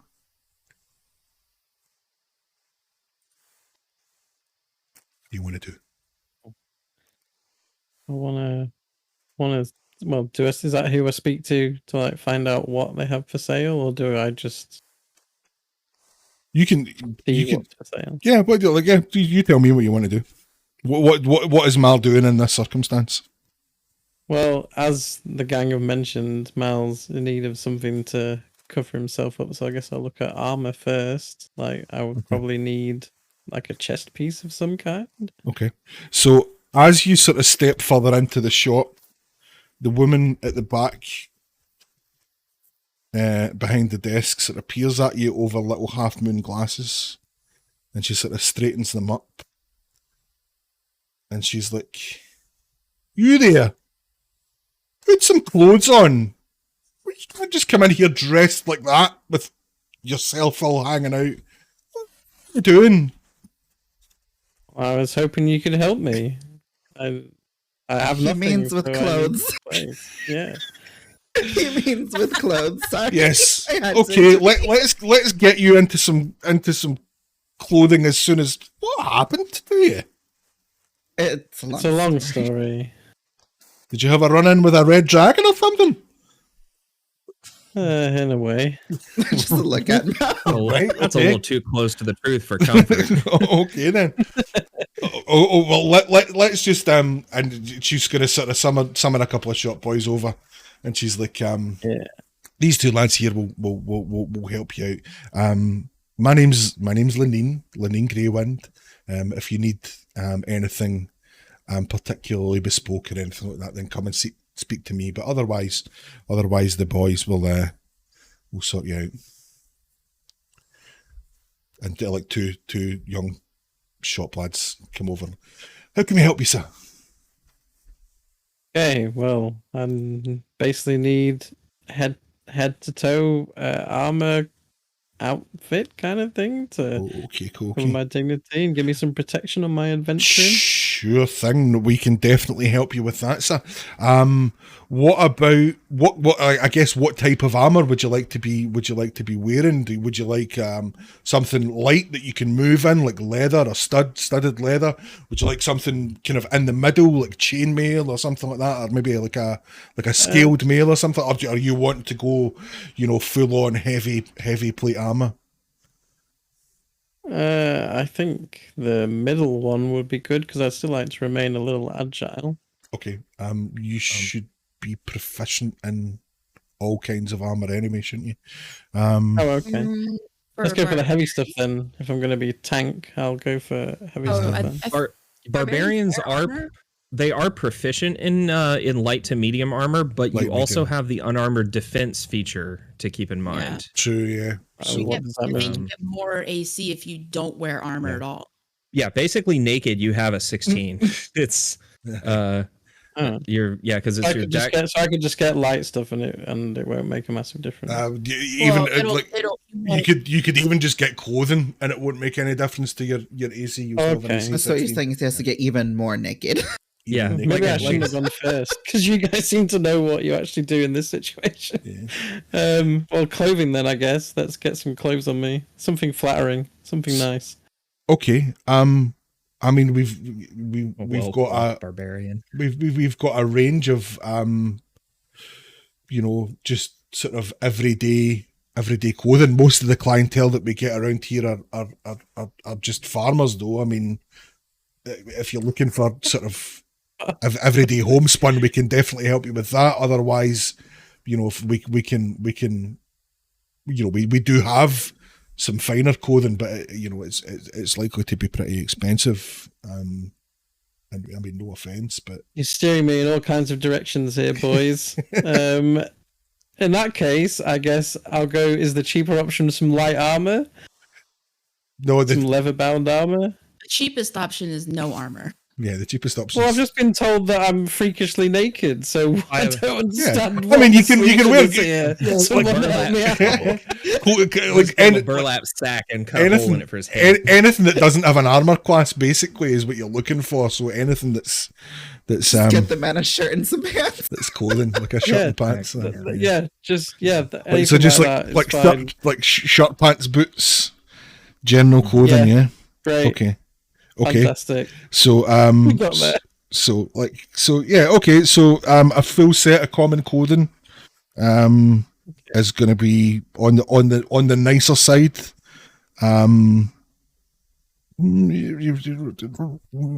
10 silver. So one gold piece. Oh, gold piece, excellent. I'll take it. So you're now at least decently Sorry, dressed. guys. This is. I didn't realize my turn was going to take so long for this. Oh, that's quite all right. And what about weapons, young helpers? Well, I mean, weapons. Look at a man of your size and your obvious athletic build. You might want to, you could be looking at And I guess anything you like, really, like something big and choppy. I would imagine you would be looking yeah, for. I would quite like a bigger axe. I have a hand axe, Uh-huh. but with my newfound strength, I would like to get maybe something of a larger variety. Okay. So I mean, we definitely have weapon options to suit the larger gentleman. We have this great axe, and he sort of pulls out like a very brutal looking and functional two-headed great axe with sort of two like large and kind of angry looking curved blades, and just on like the kind of flat part of the axe, just like just sort of knotwork, nothing too ornate, but like some sort of knotwork etching. This is probably the finest great axe that we have in stock at the moment. If you wanted this, it would be 30 gold pieces. As an alternative, I can offer you this, and he pulls out a glaive. So it's like a long sort of pole arm, maybe sort of 6 feet long, with like a single, like kind of 2 foot long sharp and curved blade on the top. And he says, this would be the same sort of price. Something like this might suit, unless there's anything else you want to look at. No, I think I've always wanted to wield a great axe. Let's take the great axe. Okay. So that is 30. Deduct 30 gold pieces, Yeah. and add a great axe to your equipment. Okay. Is that might be tricky. Anything else that you wish to have a look at? No, you've been very helpful, gents. You can help my associates now. Okay. The two sort of shop boys will look at Nico and Wisp. So, come on, can we help you? Well, I need leather armor. Okay. I was going to say, I'll look to Wisp, ladies first. Okay. Thank you. Okay. So, we have a set of leather armor that you can see sort of just noticed this sort of pale platinum haired elven beauty. He's not used to seeing people like this, and he's gotten a bit flustered, this young lad, and he's like, we have leather that would shapely, that would fit, and yeah, Shapely. Let me Curves, let me come over here this way. You can see him, he's kind of getting hot under the collar a bit. Anything here that interests you? And he just sort of takes a step back and puts his hands behind his back. And you see in front of you like a display of sort of various types of leather armor, all of quality make. There's like all kind of hardened boiled armor, well made, joints and stuff like that. A kind of range of color options. Obviously the more natural reds and brown leather tones are going to be less expensive than the sort of bleached or highly coloured armor. So it's up to you what you would want to buy, but you'll find that they have a range of leather armor available to suit whatever taste you care to take. Well, I'm gonna go towards the cheaper ones. Okay. So where are we? Is my great axe a regular great axe, or is it something cool like the great axe of warning? Nah, it's just a regular grey axe, mate. Damn it! nice try though. Good try, though. Good try. Magic items are super expensive, Yeah. like thousands of gold. That's my fucking price list for armor. Why can I not find It it? might be the summer sale. So a basic set of leather armor, plain leather armor, would be 10 gold pieces. Studded leather armor, which is slightly more protective, would be 45, just because of the ironwork that is involved in it. So they are a bit more pricey. So I'm assuming the studded one would have like more AC then, right? So the leather, the plain leather armor would give you an AC of 11 plus your Dex modifier. Okay, because I have 11. Yeah, so that would be because you're not running a shield as well. So your armor class is 15 at the minute. Yeah. So that's because of your shield that you're using. So you're Look 11. into the buffer. Yeah, no worries. So you're actually already wearing leather armor. Okay, I was just wondering if I can get improved. Yeah, so your studded leather would be 45. And that would give you a +1, so that would be 12 plus your Dex for studded armor. You are proficient in medium armor. So you could go. Oh wait, leather's not medium? No, leather's light. No. Leather's light. So medium armor. Crap. Okay. A chain shirt or scale mail for 50 gold pieces. A chain shirt would give you a +13 plus your Dex, and scale mail would give you 14 it's plus your capped at Dex. 2. And once you go to medium, your Dex is capped at 2, I believe. Oh yeah, cool. Sorry. And you get Our a Dex, I mean, disadvantage at stealth rolls. Our Dex has +2 On some anyway. of them, on some of the medium armor. Yeah, Yeah. on scale you do. On chain you don't. So a chain shirt would be 50 gold pieces. It would increase your armor, your AC by 2.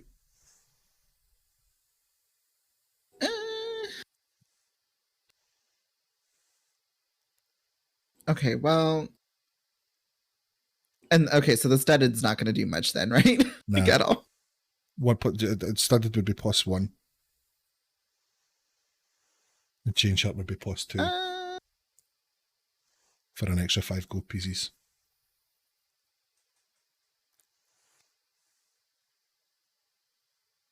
You know what? Fuck it. I'm just going to go with the chain one because I don't know how armor works. Okay, cool. So that's 50 gold pieces. So deduct 50 gold from your total and add a chain shirt to your equipment. And don't forget to equip it if you want to wear it. Oh crap. My gold got reset. Hold on. Right. I've got you with 70 gold on this just now. Oh, okay. Yeah, because I accidentally backed and it went to 25. Got you. So, yeah, deduct 50 and add a chain shirt. Anything else you want to look at?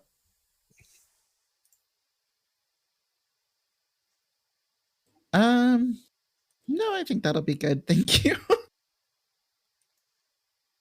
Okay. So Shopboy now turns to Nicodemus. And you, sir, what can I get for you? While they're helping Wisp, I'm looking around a little on my own and seeing the armor on offer, and I'm also looking for armor, something in the medium range, a set of new clothes, and then I kind of look down at myself and go, I don't suppose you know anyone, or if you happen to offer repair services. Excuse I'm me, rather sorry, Danny, there's attached someone to at my this door. coat. 2 secs. Okay.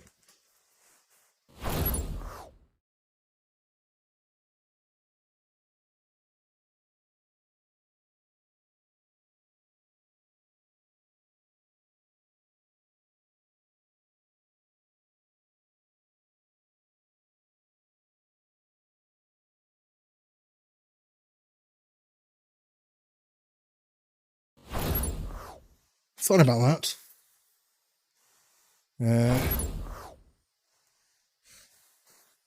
I'm in by myself, so there was nobody around to answer the door other than me. Apologies. Oh no. Okay, sorry, as you were.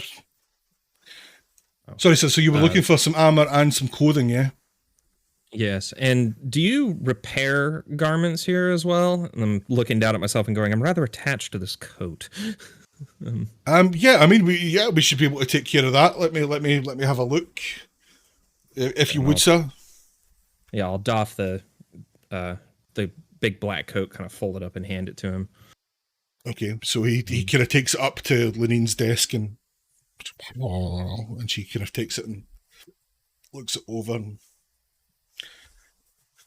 He comes back with the coat and he says, "We should be able to fix that back to its original quality for 1 gold piece." Excellent. Okay. I'm And still looking, and I'm so yeah. So sorry. You were looking for what else? Sorry. a set of clothes like my friend here, and I'll gesture over at Mal, and something in the medium armor range, something that will give me more protection, but a little more, but preserve some of my mobility. And Okay. Mobility. So a gold piece for a fine set of clothes, sir, and you can take your pick from our selection, whichever best suits your own personal aesthetic, of course. As for medium armor, we have a rather nice half plate, which would be like a breastplate and pauldrons. I'd be probably going to be a little outside of my my price range, unfortunately. Judging by the yeah, but that would be it would be 750 gold for that. Down a little bit. And a bit less than that. Okay, well, our next step down would just be a breastplate at 400 gold. Bit more, okay. So similar options to your colleague then, scale mail or a chain shirt, would be the sort of next sort of most affordable options for you. That was expensive. At 50 gold pieces, up to yourself. So obviously the scale mail, it makes a bit more noise, but it does a bit of a better job at protecting than perhaps a normal chain shirt would. Yeah. Believe I'll go with the chain shirt. So It's and very comfortable. Yeah. So we do have someone in our group who is fond of stealth. I wouldn't wish to inconvenience her any more than necessary. I'm sure you wouldn't, sir. Sure. So that'll be a gold piece for the repairs, a gold piece for the clothing, and 50 for the chain shirt. Then, so 52 gold pieces to you all together, then, sir. Okay. And excellent. Hands over your chain shirt and allows you to take your pick of your clothing. Is there anything else I can help you good folks with? Can I sell things? Mm-hmm. Can I sell my old leather gear?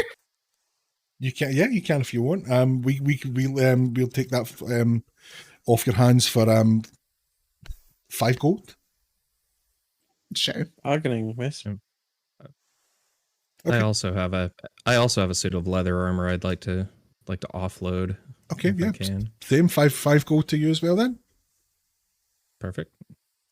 Okay, excellent. Well, an absolute pleasure doing business with you folks. Please do come back to the Lion Shield Coster anytime you need anything of the martial nature. Thank you, Yeah, my good thank lads. you. You've been most Thank helpful. you. Excellent. As we leave, I wave bye to the guy. I thought I was cute. And he just goes red again and just kind of just turns and faces the wall. Better go find Vale. Okay. So Vale, How much has it got for a gem? well, they've been in there Mhm. shopping. What have you been up to? I've been trying to find somebody to buy these gems first. Okay. I'd assume that they would need them for shopping, so that's the first thing I want to do. Okay. So where do you want to ask? Who do you want to go and speak to? I don't know, just ask around, like do some investigation. Just ask a person. Okay. So Yeah. you stop a vendor in the town square and ask. They point you towards the miners' exchange. Says, yeah, you'll have to go and speak to Halbrecht down at the miners' exchange. It's just on the south road, as you're heading south out of town. On your right hand side, just behind the Lion Shield Costa. is where you'll find where you'll find Halbrecht in the miners' exchange there.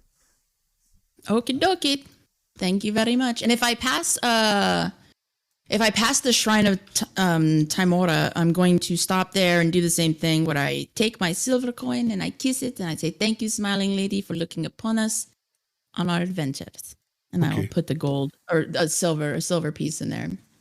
Okay, so as you do that, a tall elf woman wearing the familiar symbol of Timora, the smiling lady with the wreathed and cova, approaches you. "Hello, my child." She sort of surveys you. Another faithful of Timora, I see. All my life, yes. It's not very often we get actual faithful here. Most people just come to the shrine for a bit of passing luck when they need their harvests blessed. It's very nice to meet you. My name is Sister Garael, and you are? You said your name is Sister Garael? Yes. I don't know how to spell it, but it's like Garele or something like that. It was like Sister Grill. You can call me Vale. Vale? Vale. You ever spend any time in Arn, Vale? I grew up in a city in Okay. I don't know if you've heard of it, but it's the city of Cremor. Mm-hmm. Yeah, I know it well. I am. It's part of my job here. I do a bit of travelling around the whole country actually. So I know those places well. Just with that name, the name, not specific to you, not familiar, but I've come across other individuals with similar names.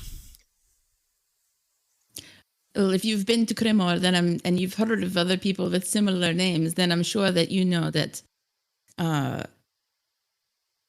as our customs as Swift rides. Yes. Yeah, I'm aware. I've spent time amongst the Swift rides. Okay. Anyway, what brings you to Phandalin? Tell me a bit about yourself. Oh, well, we have just met. I mean, can you tell me? So, are you a priest of Timora? More of an acolyte. I would say an acolyte. Part of my charge is to tend the Phandalin shrine and look after the good faith of the people here when the opportunity presents itself, which, as I say, it doesn't very often. There is a whole shrine to Timora, and there are no, other than you, there are no other faithful. Yeah, these shrines sort of predates the rest of the town. More from the town's previous history before it was a frontier town, back when it was a dwarvish settlement. So I've been here for a while. Okay. I've seen the town grow around us, shall we say. I'm just here with some folks that I met in the city of Neverwinter. Neverwinter. I'm just back from Neverwinter myself. I was making a report back to my order. In Neverwinter? Mm-hmm.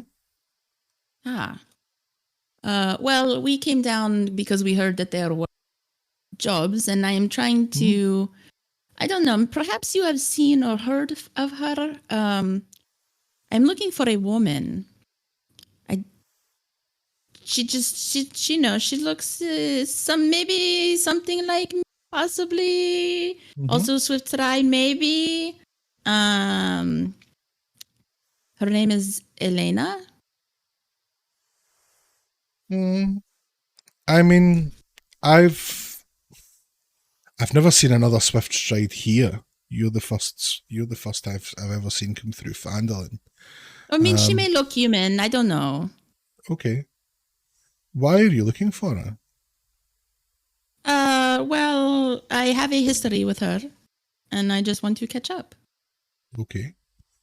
I mean, when at the risk of sounding a bit obvious, where did you see her last? If you've lost her, It was many years ago. I was just a child, and I saw her in Crimor, and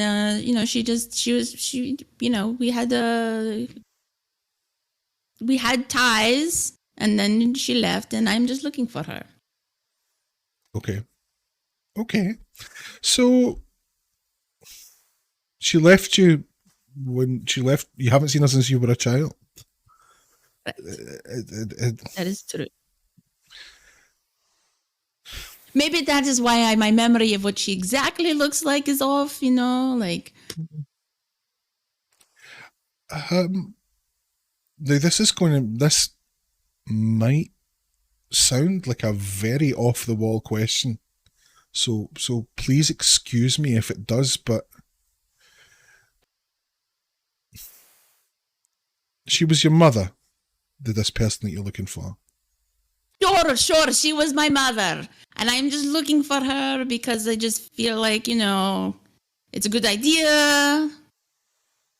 Okay. You know how it is. I don't know. And when you say her name was Elena, did you say Elena? Yes.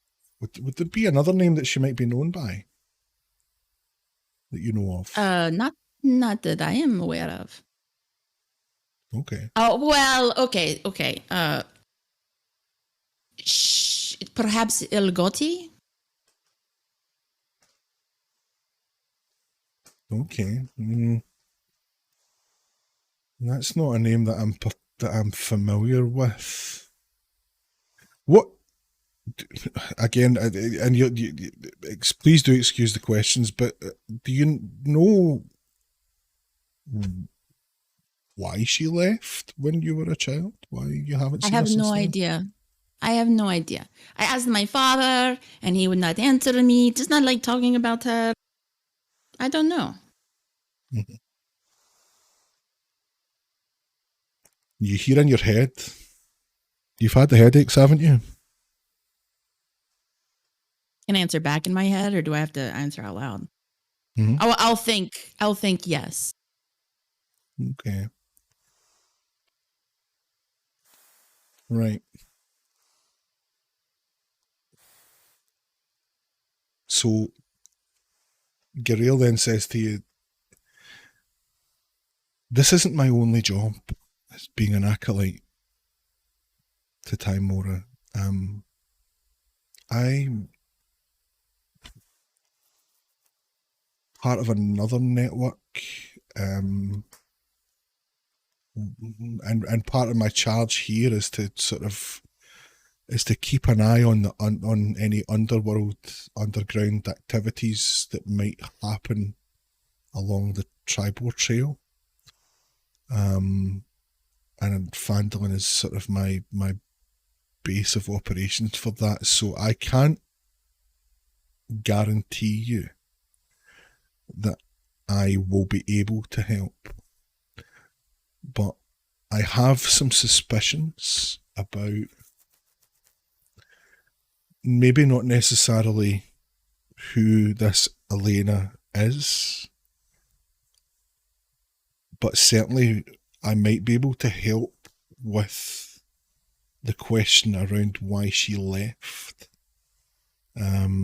And I don't know, maybe through my network can drum up some leads for you. Check back in with me next time you're back through town. Are you going to be around here for a while? I do believe so. Never mind. What were you going to ask? Nothing important. Nothing I should ask. Nothing. Nothing.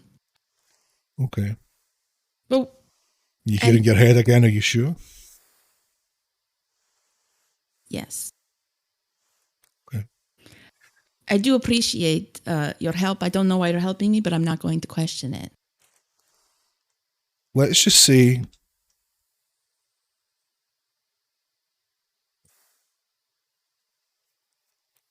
I found myself in a similar situation in the past. And I know what it can feel like to have unanswered questions. And yeah, let's just leave it at that for now. Vale, it's been a pleasure meeting you. And may the Lady of Luck smile upon you. I have to get back to my work now. I have another trip out of Fandolin planned in the next week or so. Hopefully, when I return from that, I'll have something more for you. Okay. Smiling lady, watch over you. She turns on her heel and walks back to the shrine. Okay. I'll watch it for a moment, and then I will continue my search to sell the gems. Okay. So as you leave the shrine, you find one of the local vendors, and he sort of says to you, "You have to speak to Harrowbrick Thornton at the Miners Exchange, just on the road out of Fandolin." That's right. That's right. That's right. Somebody already told me that. I will go there. Thank you. Thank you. Go there. So that's it. That's it. I'm pinning there. So as you head back down towards there, you meet your counterparts, coming out of the Lion Shield Costa, and you notice that as you left the shrine and started heading towards the Lion Shield Costa, that Nyx sort of stood up from where she was sat at the side of the shrine, and just sort of fell in behind you with Nox at her side. Well, you all look mighty decked out at this time. You look like you have some things on your mind. I have to sell these gems, and then I have to go to the place with the delivery service. I have a package I have to send. Yeah. So are we heading down toward the Miners Exchange? Yeah. Yeah, Okay. let's get these gems sold. Okay. So you walk into what looks like almost like a pawnbroker's office. Like there's like a queue of kind of dirty looking miners in front of you, all kind of clutching a range of sort of sizes of bags and sacks and boxes, which you assume contains whatever it is they've been mining for, whether it be jewels or gold or coal or whatever they've come to the Miners Exchange to sell. You take a place in the shortest queue, and fall in behind one of the miners, waiting your turn. You get to the front of the queue. You're met by a sort of gnomish clerk in the Miners Exchange. Hello dear, how can I help you? Hello. I'll put the bag of gems down. I am looking to sell these gems. Can you please appraise them? Sure, yeah, no problem. And he takes out a little jeweler's glass and he starts sort of sifting through them. And he's like, yeah. He's like, look, I'm sorry, but there's a bit more here than I'm allowed to sign off on. I'll have to go and get my boss. Can you wait for a minute? Yes, get your boss. Okay, so... But leave the gems here. Yeah. Yeah, sure, no problem. I'll leave them here. Yeah, okay, and he kind of looks at you side-eye a bit and he wanders off. And you wait a couple of minutes go by. You're watching the sort of wheels of commerce turn around you.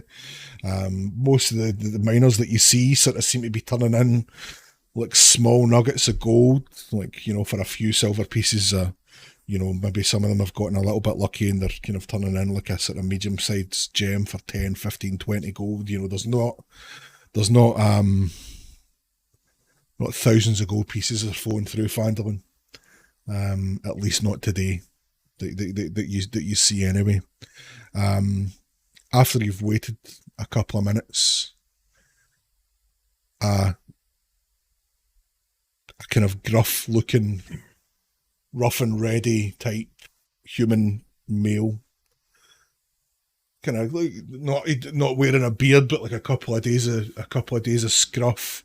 His hair kind of just slicked back out of his road with like a bit of grease, and he's wearing like a sort of dusty coat, like the remnants of that morning's breakfast sort of stuck to the front of his tunic.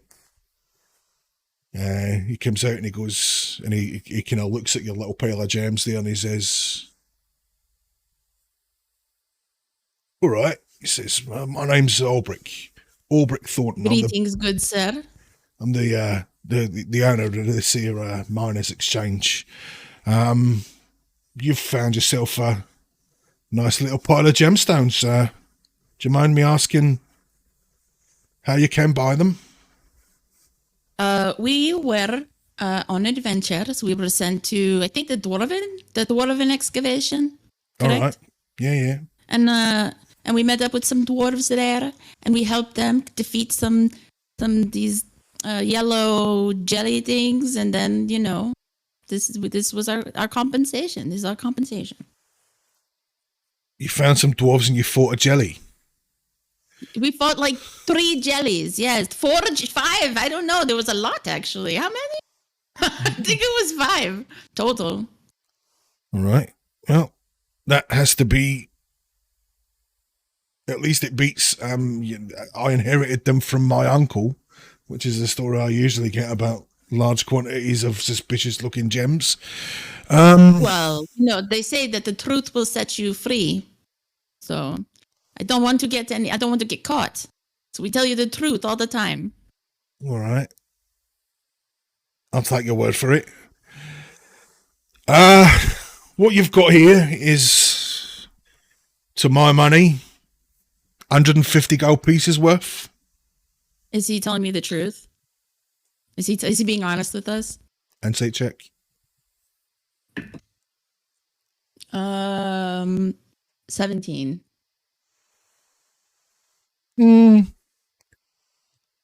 Yeah, like as much as any businessman would be telling you the truth, like he's telling you 150 gold is what he's willing to pay for them, but that might not be what they're worth. Mr. Aldrich, forgive me, but I do believe that I think that these gems are worth some more than that. Like I said, the truth will set you free. Take a look around you, love. Where are you standing? We're standing in the great city of Phandalin. Are you in some high-end jeweler's shop in Neverwinter or Baldur's Gate or somewhere like that? No, you're not. No, but no. It's the fucking Phandalin Miners Exchange. 150 gold is what they're worth in Phandalin. So you are not willing to budge at all. There is no haggling. Oh, 160 gold. You're a cheeky one. No, Rolf, there's no haggling. This is what they're fucking worth, 150 gold. So do you think that maybe we should hold on to them until we get to Neverwinter or Baldur's Gate? Do what the fuck you like with them. I don't care. I'm telling you, I'll give you 150 gold pieces for them now. Or put them back in your pocket. I don't care. I'm going to look at everybody else and see what do you want to do? What do you want to do? Do we want to wait? I mean, how much more do you think they're worth, Fail? I don't fucking know. Do you think we should get the gold now? Yeah, if we get the gold now, you wanted to sell them for quite some time. we can inject the economy with, I don't know, I went French. We can inject the the economy with these gems Injected the economy. and get our 150 gold. We'll split. What is that? I don't know. 30 gold each. All right, fine. Take the fucking gems. Give us 150 gold. I'm sort of looking around at all the down on their luck miners that are probably overhearing this, and I'll just kind of mutter under my breath, "Let's not be rude, Vale." Have we got a deal? We have a deal. Right. And he puts down a little. Thank you for your honesty. Yeah, you're very welcome. Do you know? I'm not used to people haggling with me. I like that. About you. What's your name? Good. Who are you all? There's a bunch of you here. What's your names? Do you both? My name is Vale. Nice to meet you. Then you have a Nick. Nice to meet you too. I don't know. Everybody else, you introduce yourself. Well, my name is Wisp. Hello. All right, Wisp. How you doing? Doing good. Nice to I see don't you. think I caught your name. My name is Mel. All right, Mel. You're a big fella, aren't you? Fucking hell. My name's Ulbrich. Ulbrich Thornton. Ulbrich. Give a bit of a regal bow, or as regal as I can manage. And Nicodemus von Morgenstern. Fucking la-di-da. Look, His Majesty here. Nicodemus von Morgenstern. It's a pleasure to make your acquaintance, sir. Likewise, my good man. Lovely. So what brings you to Phandalin, you lot? We are here to kill a dragon. Oh, yeah, the Kill dragon. Manticore. I'll tell you what, that dragon, he's been terrible for my business. Sooner you can kill him, the better. Fucking Harbin Wester's not doing a thing about him. Useless waste of space. When I think about the amount of fucking space and molecules and air that man takes up, it makes me angry every time, I tell you. They say you don't say anything if you have nothing nice to say, so I will shut up. I look at it a bit differently. I figure if I can't think of something nice to say about someone, not a single nice thing to say, then that cunt probably fucking deserves me to say something not very nice about him. So yeah, he's a prick. I will leave it At to least, you. at least he's a prick who's shut himself away in his house. Yeah, that's true. That's the best thing he ever did was fucking stop coming outside, I tell you. He has an amusing way of paying adventurers. Oh, did he try and put a coin at a time under the door? He did. Yeah, He but tried. he tried. Tell me, this sounds like a Never seen story. anything so pathetic. What did you do? Well, if you like Vale now, We just Fine. opened the door. We opened the door. she picked the door. You We picked just opened it. Oh, I would have loved to have seen that. Vale. I bet his face fell. Oh, I'd have loved to have been a fly on the wall for that. His face was pretty funny. It was pretty funny. Nice. Let me what are you lot doing right now? You got anything else planned for today? Food. Stone Hill Inn? Ale. Let me I've got a little proposition I might make to you. Would you mind? I'll buy. Mind if let me buy you a drink? I'll buy a lunch. Yeah. That would be lovely. I would love that. Oh shit! I got to go to the delivery place. I'll do it later. All right. Gnomes, watch the shop just now. I'll be back in a couple of hours. Just going to Stone Hill Inn for lunch. And he comes out from behind the counter, and you can see actually as he steps up, you've actually been on a platform raised slightly above him. So as he comes up, he's actually a lot taller than you thought he was. And as he sort of flicks the sort of remnants of the breakfast off him, takes off his coat, and he pulls off like the hat stand, like a much finer finer looking coat, it's all sort of like up the lapels is all sort of brocaded and embroidered. And he just kind of runs his hand through his hair and he kind of fixes his beard. Now looking much more. What are that for? Now We're looking. we're the shit town of Fenderton, and you have a fancy jacket. You've got to look the part when you're out amongst the people. I'm just fucking with you. So now looking much more refined and much more presentable. Just made me go to be like La Dida. Halbrick walks with you up towards the Stonehill Inn. How do you spell his name? I'm for my notes. HALBRICHT. Okay. H-I. Almost I had heard it. letters. I fucked that up. Just all the letters in whatever order you like. Minor Zaddy. I was off by 2. I almost had it. And Thornton is his surname. With a TH. Yeah. His name is Moneybags. Mr. Moneybags, yeah. So as you enter into the Stonehill Inn, Halbricht sort of seems to like be a bit sort of Norman Cheers. Like as he walks into the bar, everybody kind of turns and waves. Like he's obviously like a kind of well-liked kind of guy. And he shouts over to the barman, he's like, Toblin, me usual table with me friends here. Send us over some ales and some wine and some of your famous brown stew. All on my tab, yeah? And then everybody, Toblin's just like, Yeah. He's like, yeah, no bother, no bother, Halbricht, I'll be over with you in a minute.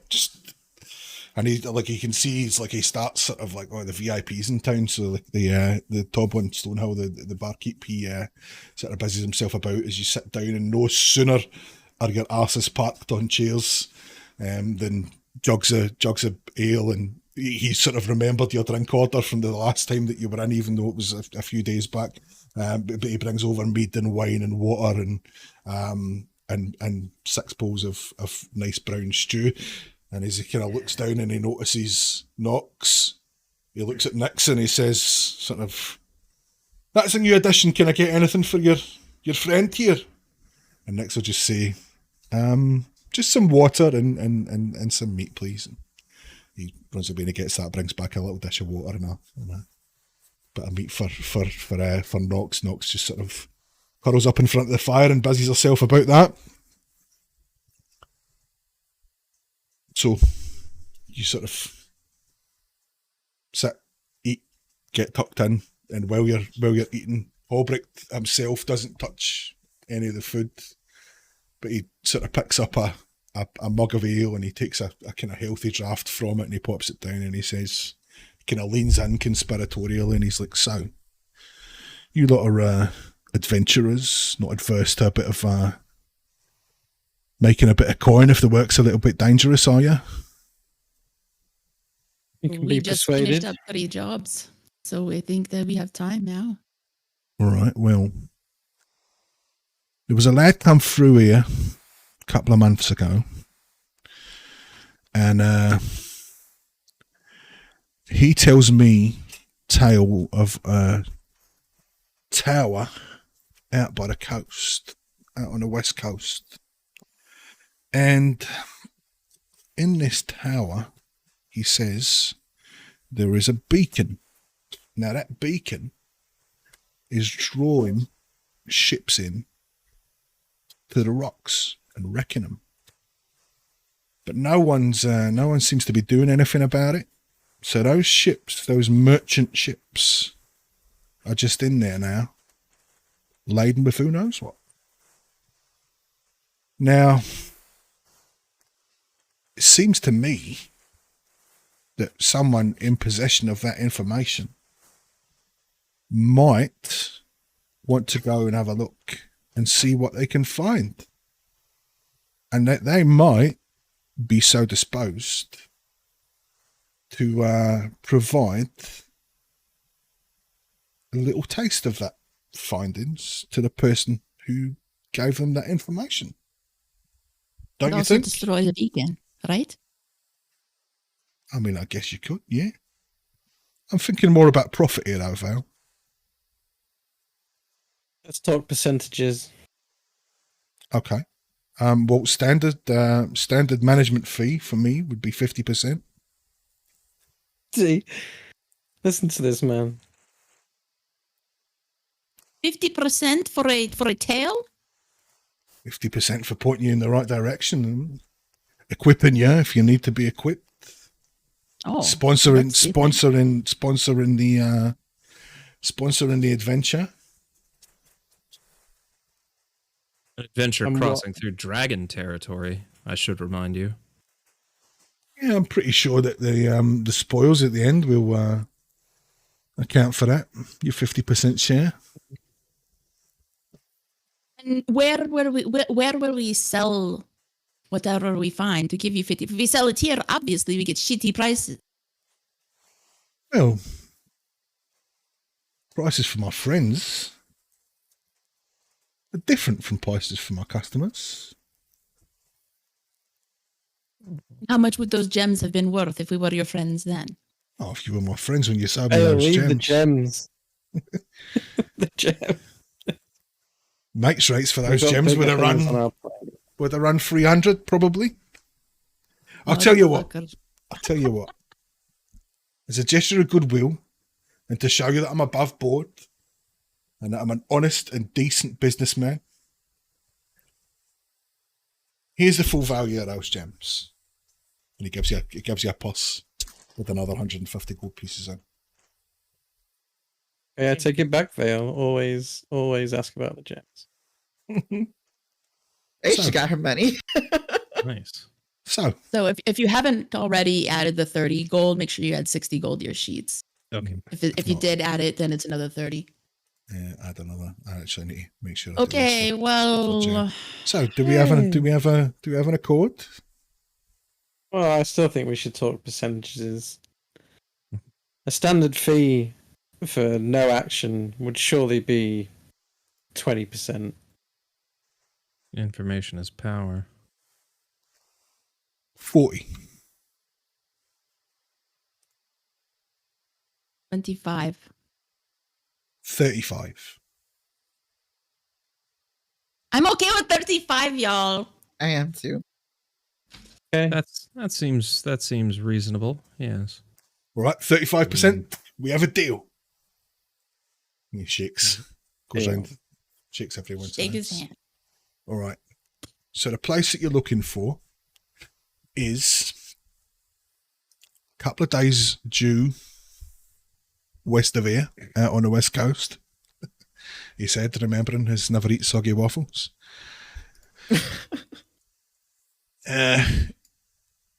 Basically, he says, take the tribord, go north out of Fandolin, take the tribord trail towards the coast, and when you cross the King's Road, just keep walking.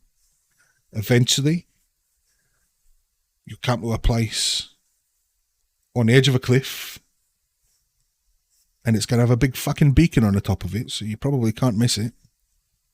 The guy said, called it the Tower of Storms. So that's what you're looking for. Go there, This would investigate, bring back whatever you find. I will turn it into gold pieces and take my cut. All right. So we're looking for the dropped treasure in the ocean. Well, there's the way this stranger told me is there were shipwrecks up on rocks and there were ships wrecked in the water. So up to you, I guess, how much looking you I'd say want we to do. head for the shipwrecks. They can't be far. Would you be able to provide any potions for breathing underwater or anything like that? I might be able to. It might take me a day or two to source such a thing, but I'm sure I can arrange one or two of those. Should say sponsor. Mhm. I have a kind of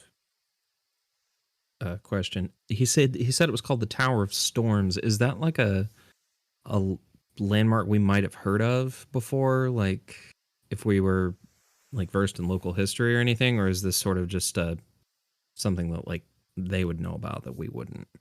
Do a history check. You'd use my history skill again. Who loves it? 14. 14, okay.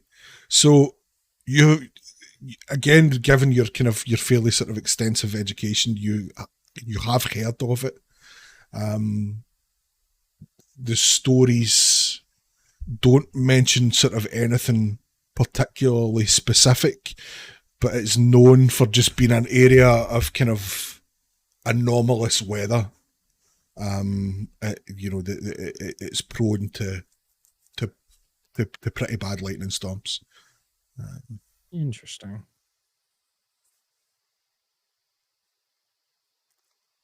Just kind of file that away for later. I mean, we can wait a few days. I mean, at this point, we are on your schedule. Right. I have a few things I need to do anyway. All right. I must admit, a day or two of waiting sounds like an absolute luxury after the last few days. No, a big right. sip. Yeah. So Albrecht kind of sits back and he kind of makes sure he catches Toplin's eye and he just gives him the kind of another round sign. Toplin comes over with another round of drinks and again Albrecht picks up his mug of ale and takes another big healthy draft of it. And he says, all right, he says, give me a couple of days to sort out some potions and maybe a couple of ponies. And come meet me down at the Miners' Exchange day after tomorrow.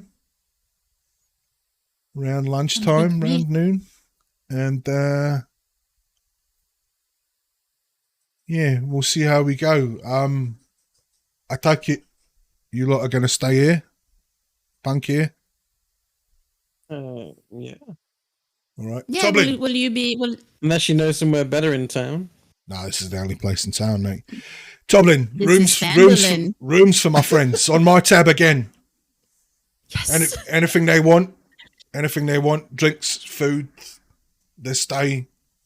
Maybe he looks at Mal and he kind of smells the burning off. He's like, maybe run this one a bath. And Toblin's just like, yeah, no problem. That's fine. They're your rooms. There's still plenty of rooms. You can all have a room each. Like, yeah. Yes. Thank you, my good man. Most generous of you.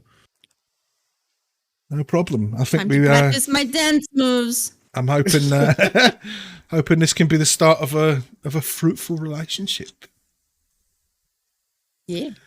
And he kind of finishes his beer, and he's like, he stands up, adjusts his coat, makes sure he's looking as nice as he can, gives his beard. I'm gonna stand up and help him. I'm gonna adjust his flick. like, smooth out his jacket. Looking good. And I look all right. Good. Nice. So he's like, all right. If not before, I'll see you day after tomorrow, noon, at the Miners' Exchange. Sounds good to me. And he takes his leave. See you later, be lucky. I could say that. You can stop doing my dreadful Cockney accent for a while now. Cool. So, it is now late afternoon, about 5 p.m.ish. You are in the Stonehill Inn, a few drinks into your cups. The rest of the day is yours for any other activities you wish to undertake. Well, I think while we're all at the table, I think that we need to come up with a name for our adventuring party. A name? Yeah. Look a little bemused by the idea. Yeah, so we're not like, oh, I am Vale, this is Wiz, this is Nico, this is Mal, this is Nix, this is Nox. It'd be more like, we are the people. Okay. We are, I don't know.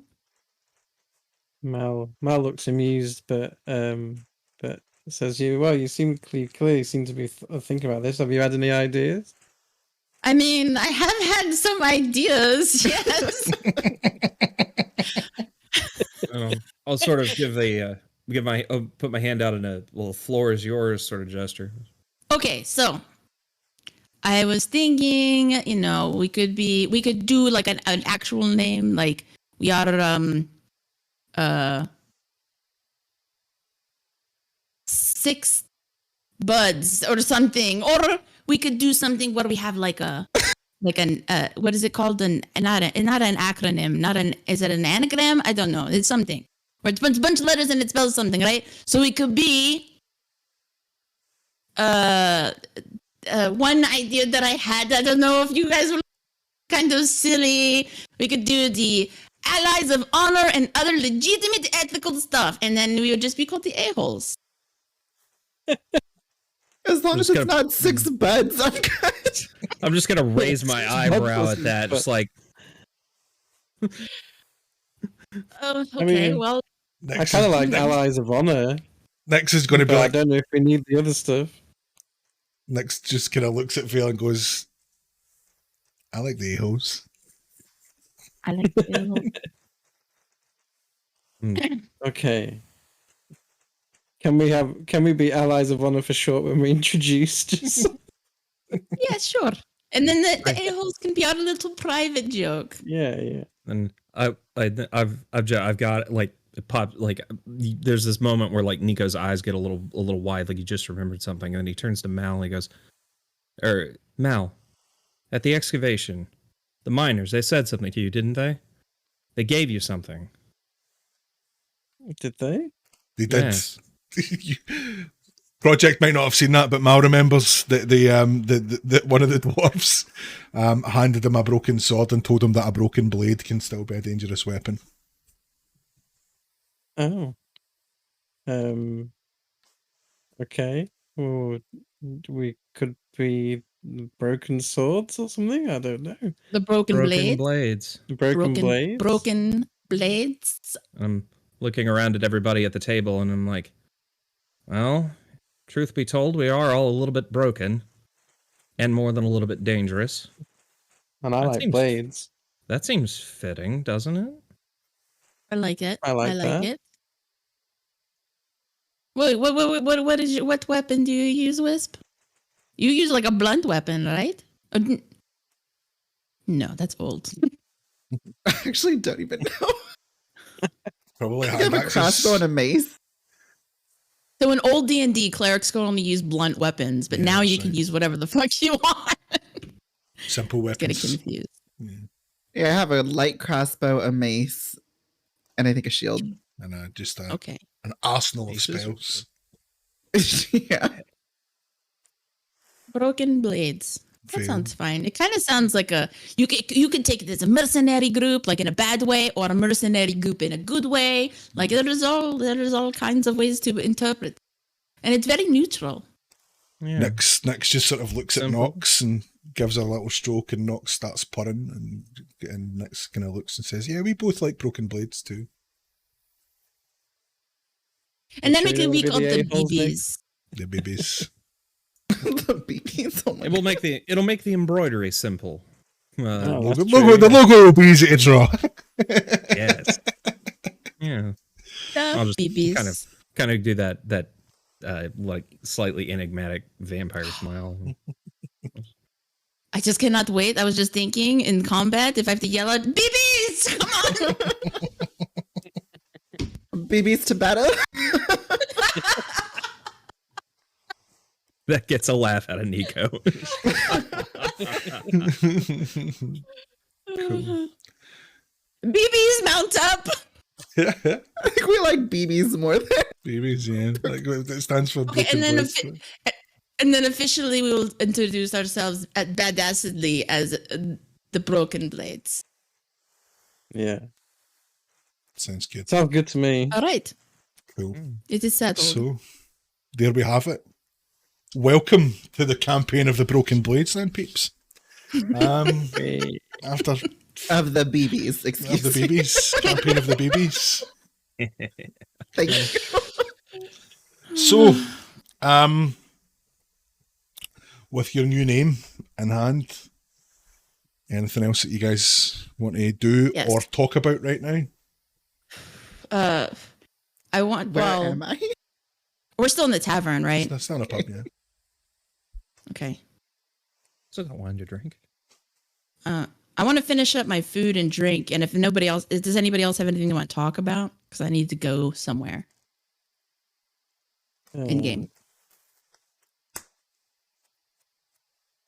I think I'm good. For now. Actually, I think Mal's very busy eating and drinking after all what's happened to him. I reassure him that the wine is okay. It is not made of shrooms. Yeah. I'm, Don't remind me of that shrooms. Mal's You will not have to discovered make a a barbarian's constitution check. metabolism. That's what it is. Mal's discovered a barbarian's metabolism now. And he's just sat like, just chugging jugs at you. Just hoovering in bowls of brown stew. I do want to look You at guys, look this over. cottage cheese amazing. I want to look over. I'll look over at Vale a bit. And how have your headaches been? I mean, just minor. I mean, still there, but much more minor than they were leading up to the day when I guess I just expelled the things and the whatnot. But I don't know. I don't know. Perhaps it is cheesy or something. But I've been, meditating at night, and I feel more in tune. Perhaps is the word. Believe it or not, I know exactly what you mean. I told Mal a few days ago at the excavation. All of these things seem to be happening to us around the same time. That can't be a coincidence.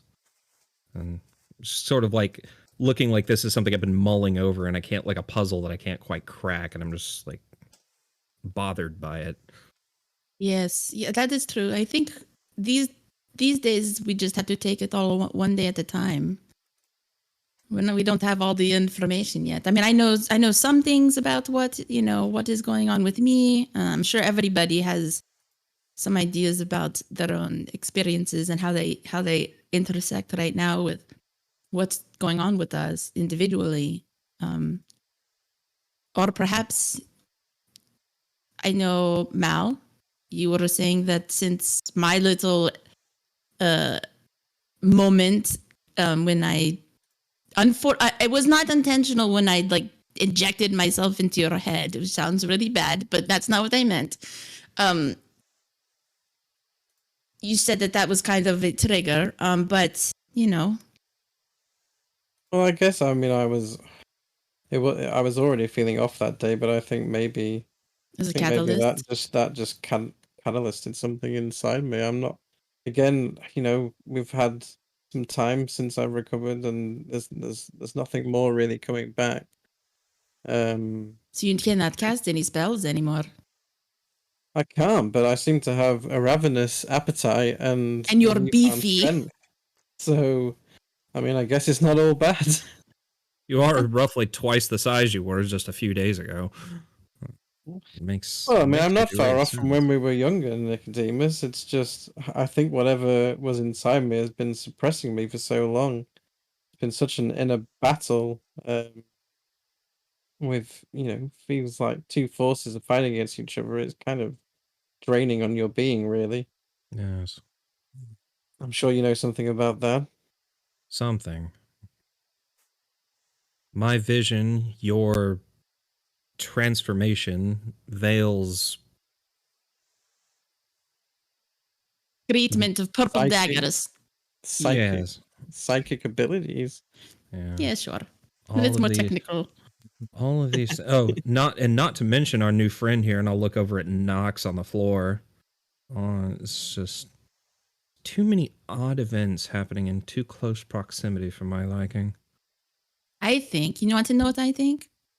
I'm sure you do. You want to know what I think. I think that it was destiny and luck that brought us all together. And now that we are going to reach our full potential by working together. And, I think that we were always meant to meet each other. Mal looks up and smiles and says, I'll drink to that, and quaffs another ale. My Raise my- cup is empty. Raise my goblet. goblet of wine. Having had my mind exploded and burned, I decided to take a big chunk of drink. a nervous chug of drink. Just ever since I just- joined this group. Wisp, we have not asked you very many questions. I have a question. So you are a cleric, correct? Mm-hmm. Who is your god? I forgot. Actually, She's trickster domain, trickery domain. So it's the trickster. yeah, I just don't know who it is. I forgot. Two But things yeah, my father trickster. told me never to discuss at the table: religion. Wait, and who is politics. it? Fucking, I can't. Oh even my god, I remember had it written down too. It's under description. It should be under description. description. Under characteristics. You have your faith, in theory. I think it just says Elven. If it's not Pantheon. under description, it might be under notes. I think it just says Elven Pantheon. So it's the whatever Yeah, Elven. just as Elven Pantheon of Outcasts. Trickery. What was the That's the god wrong that? question. What was the one that Vale was it the statue of? Timora? Isn't Timora it- one of the trickery gods? She's Yeah, the she's goddess luck. of good luck. Erevan Eliseri. It's the elven god of mischief. Mischief. And was a I shape looked changer. up trickery domain, and Timora was one of the names that popped up. Aye. Yeah. Timora is the goddess of good fortune. Aye. I don't think we'd actually as a DM take Oh, the it's conversation. Fenmerl. Fenmerl. Fenmerl, the god of outcasts. Fair dues. Okay, so that's who it is. So yeah. Oh, So back at the character. Sorry. So it's Fenmerl. I don't think I have ever. I mean, I can't claim that I am, well versed in religious studies. But what can you give me the pitch? What is the pitch for your Fenmorel? Maybe I should not ask that question right now to save the person out of character. So Vale, do you want to make a religion check? Oh yeah, sure. Yeah. 16. Okay, so what you know about Fenrir is that he's the elven god of outcasts. He looked after isolated elves and isolated elf communities, and was known to sort of patrol their borders in avatar form. So he's known to walk our plane, the material plane, Oh. looking after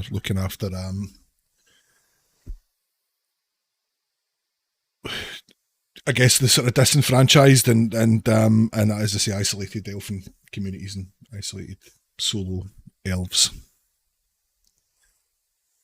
Like our precious Nix here. Mm-hmm.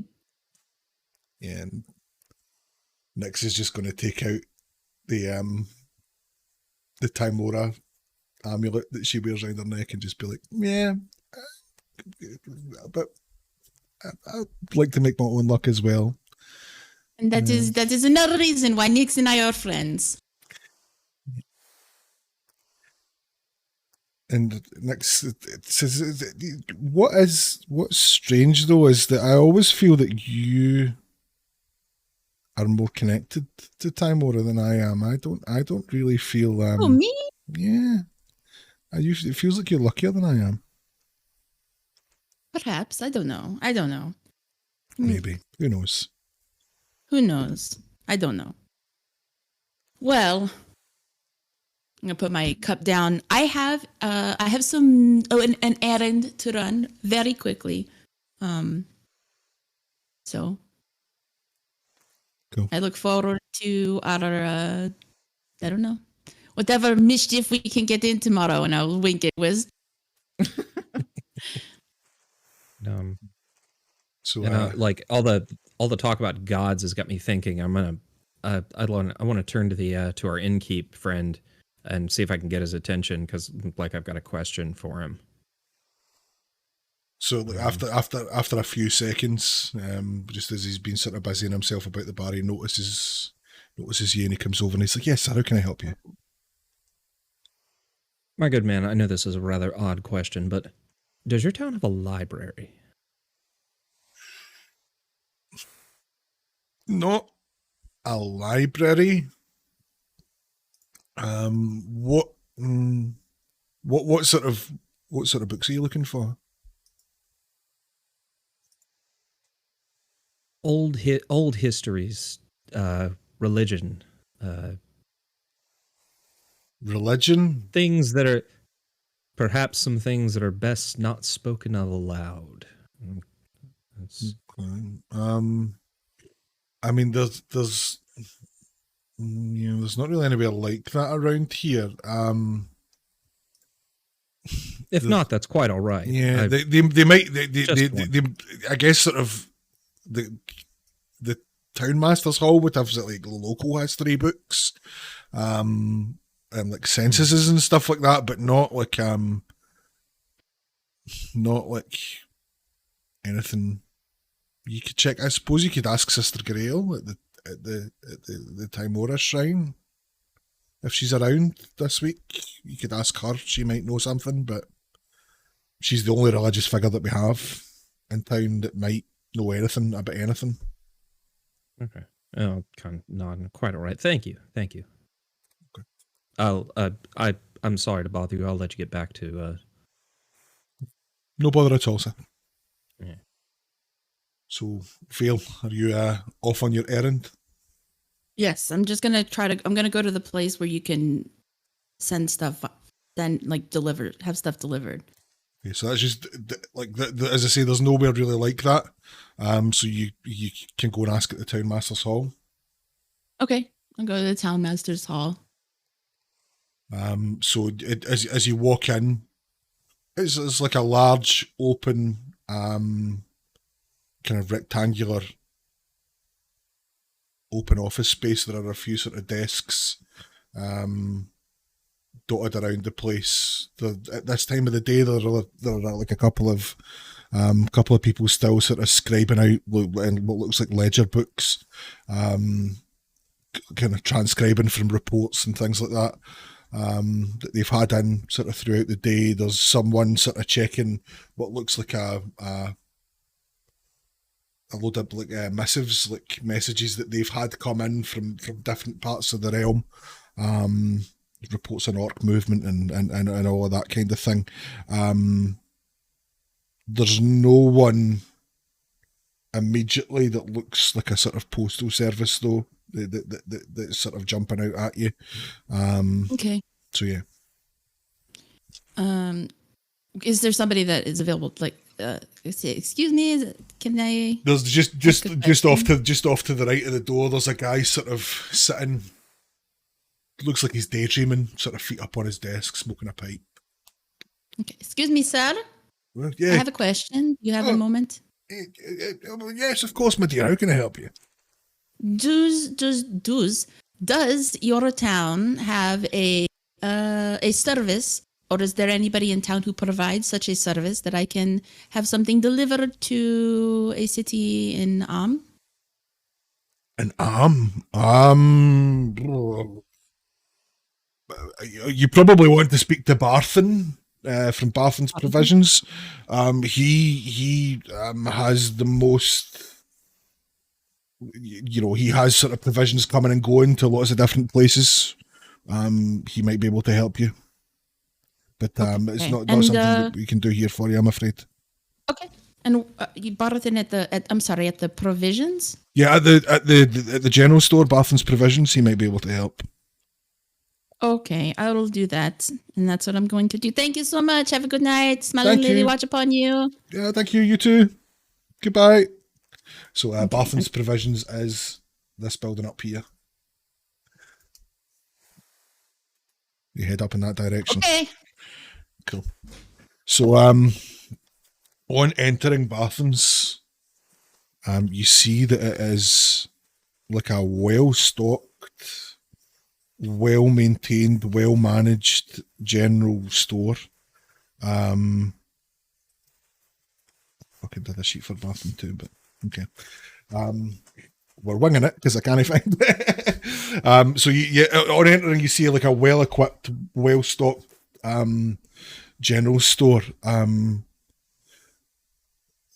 Behind the counter, there's the counter has like a glass display case with like a very finely crafted glass display case with like game birds and such like in it. Behind the counter stands a large male human with like just the bald, domed, perfectly shiny domed head, like starting just around his ears is like shocks of blonde hair, and it comes down into like a huge sort of shaggy beard. He stands probably 6'4". He is broad. His hands look like hams, just huge shovels for hands. And he as he sees you come in, he sort of greets you jovially and heartily. Oh, welcome to Barthen's Provisions. What can I do for you today, my dear? Hello. Are you Mr. Barton? I am indeed. Welcome. I am Barthen. What's your name? My name is Vale. Vale. How is your day? It is an absolute pleasure to make your acquaintance, Vale. My day is much improved by seeing you. And he holds out like this huge hawk of a hand, takes yours, and he sort of shakes your hand like you're barely, your tiny little hand is like barely taking up any space in his palm. And shakes you vigorously as you sort of shake away. What brings you to my humble establishment today, my dear?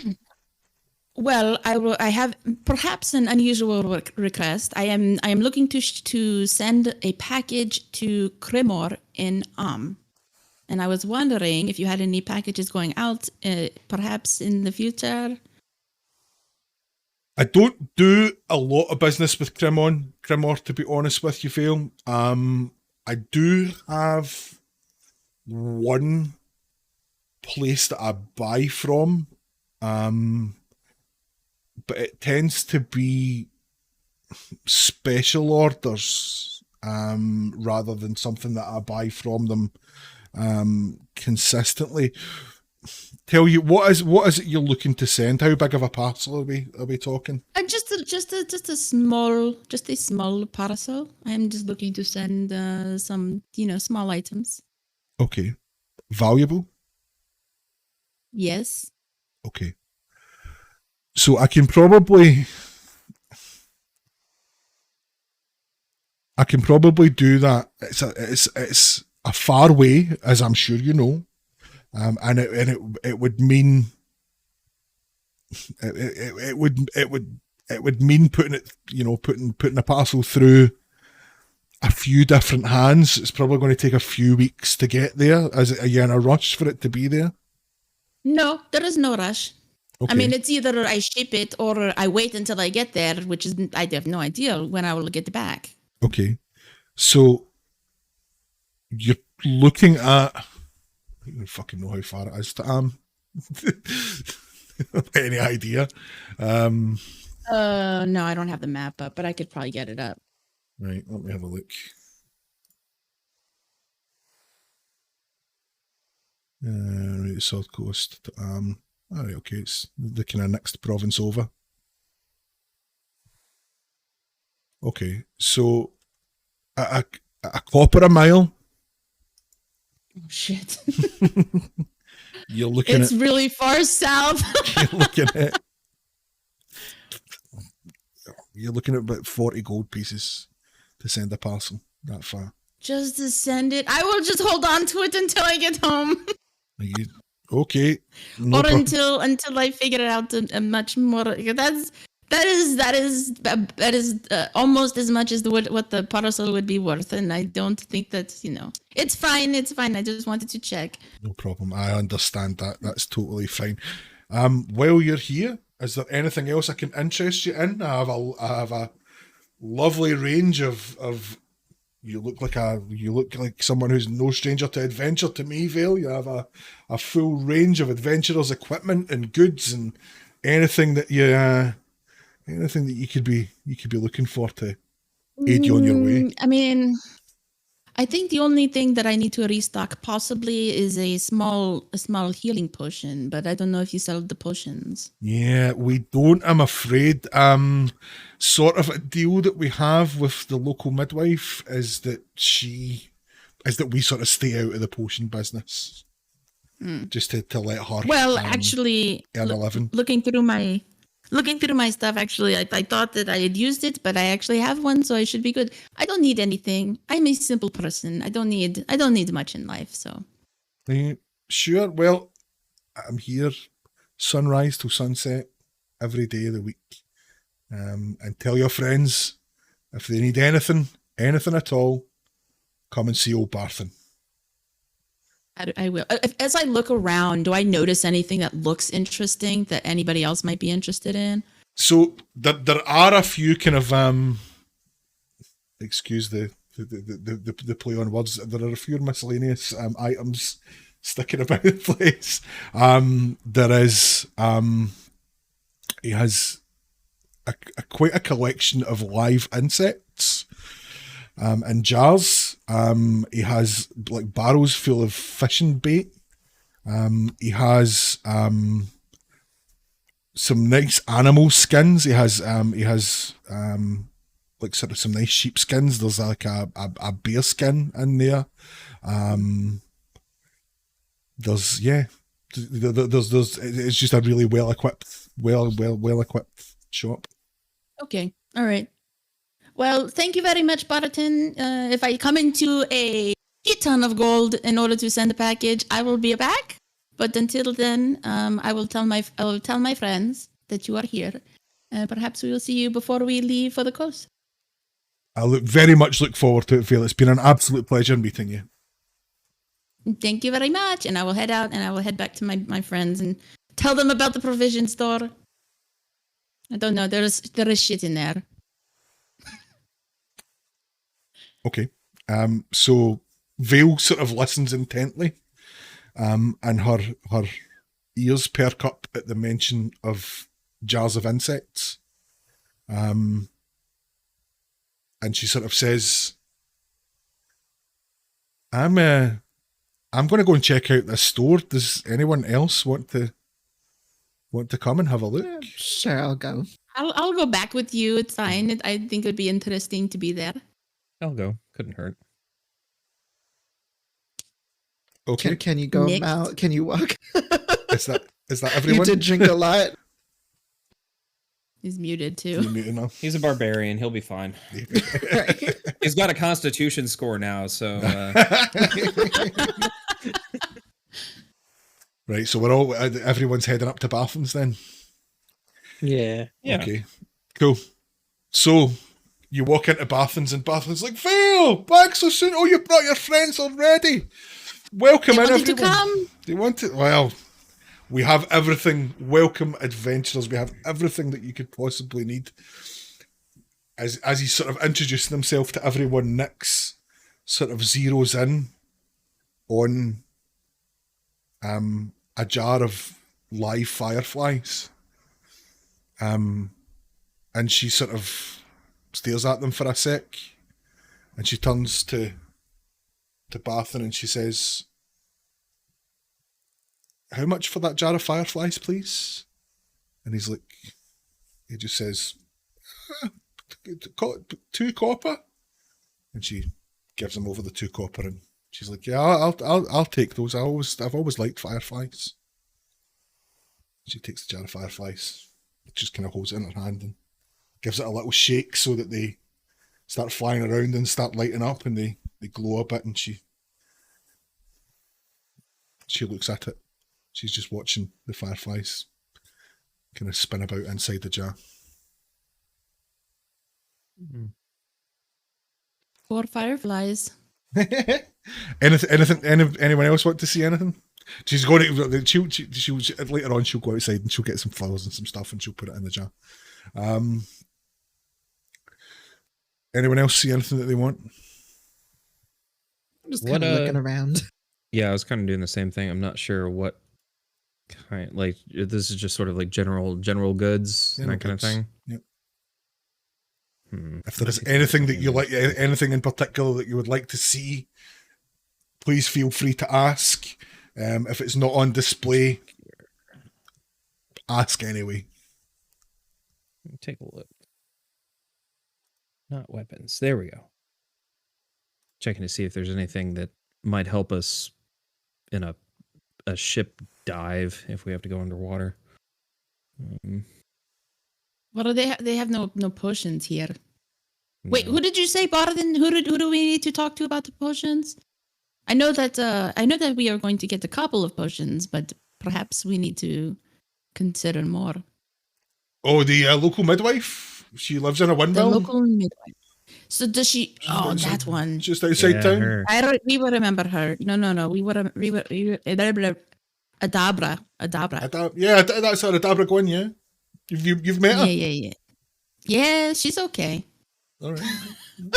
She's a feisty old lady. I thought she was quite lovely. No. She gave us quite a breakfast when we went there. Yes, but she also is very, Yeah, she did give it. You're right. Cool. Barthen just kind of leans in. You're now getting the impression that Barthen is the sort of the town news source. He's like, I hear that she thinks she can grow plants that keep dragons away. She's obviously not right in the head, but she does mix a mean potion. Wait, so you know that she mixes a mean potion, but you don't believe that she has access to a plant that keeps dragons away? Come on, check your logic button. Have you ever heard of such a thing? A plant that deters a dragon? Come on. I am not an herbalist. I don't know. Perhaps. I mean, I'm not an herbalist either, but I'm sure if there was such a thing as a dragon-repelling plant, it would be planted in every garden in the Sword Coast. That's true. No, that is true. Especially by that Harbin Wester. He would fucking do anything for a plant like that. Harbin Wester would be making his clothes out of it. How much do you think he would buy a plant if he thought it would keep the dragons away? Him? That's an idea for you, Barton. That's an idea for you. Idiot as he is. And what is it they say about a fool and his money? I don't know, but apparently I think we can probably take it from him. That they are easily parted. That's right. That's right. Okay, sorry. Your accent, I just thought you said Phil, not fool. A fool. Who's Phil? Who's Phil? It's fine. Where are our dwarves? Whatever happened to them? They've just That'll They be in, get put up as Not well. our dwarves anymore. Not our problem. not our problem. Yeah, they fucked off. They're We're only bothering them. We're borrowing those dwarves. Yeah. The two dwarf fellas from the two archaeologists, they were in here earlier bickering. I think they were heading back to Neverwinter. Someone said something about an award-winning archaeologist heading back to the Archaeology Guild where he was welcome. Yeah, something sounds like that. about right. Yes, those are the ones, all right. Okay. Cool. So, I'm saving my money. I don't need to spend it. no I have worries. one thing I want to get while we're here, just in case. It's a little bit expensive, but I think it might come in handy if we have to go like underwater or rock climbing or whatever. Okay. Am I able to find a climber's kit? Climber's kit. Yes, of course. Why is it not in? Have you got it on your list there, Danny? How much it is? Eventually, it's in the PHB. It's on page 150 under adventuring gear. It's 25 gold. Okay, cool. Yeah, okay. And he hands you a climber's kit. I don't know why it's not in my list, but anyway, 25 gold. That will we'll run you. All right, and I'll hand him the coin. Why did it not change? I have pitons, but I don't think I have a climber's kit. I just have Yeah, the pitons. I have pitons and 50 feet of rope, and Yeah, a that's couple all I other have. things. But I figure if we're gonna have to like go down a cliff face or mess about with No. rocks that ships have crashed on, might come in handy. That's a good idea. All right, let me see if I can get this to actually work right. Any more for any more? We have an excellent range of adventuring equipment, and some rather fetching hides. We have some nice wolf hides, and we have a nice elk hide over here. I've got a lovely bear hide. If anyone would be interested in that, we've got as many ball bearings as you can fit in a pouch. We've got that rope of varying quality. We have all kinds of healers kits and game sets. And anyone play chess or like to play cards or anything? And Nick's go. You Nick's, play cards. Nick's says, How much for a deck of cards? I have a Alright. deck of cards. Well, what if I want to play a solo game? Okay, buy a deck of cards. I don't think there are any solo. I'm sure there are. It's D&D Solitaire. Yeah, you can do that. and Nick looks at him and says, "Do you have a set of 3 Dragon Ante cards?" And he says, "Why, yes, I do. That will be a gold piece." And Nick will spend a gold piece on a set of 3 Dragon Ante cards as well. What are they? It's a card game that you can play in D&D. All right. That might be what I'm proficient at. Yeah, I just said playing card set. I don't know like what games those. Playing are card for. sets and 3 Dragon Ante card sets are different. You can get a playing card Okay. set and a 3 Dragon Ante card set. All right. Okay. Where's the book? Just checking to see if there's anything else. Can't think of anything. I have nothing. Nobody, given our earlier conversation, nobody needs a spellcasting focus or anything like that while we're here. No, I've had one of them. I've actually had one of those in my bag, or have one of those in my equipment for a while. So good there. Is it not your sword anymore? Is it not your sword? Not yet. Oh, okay. I have an orb,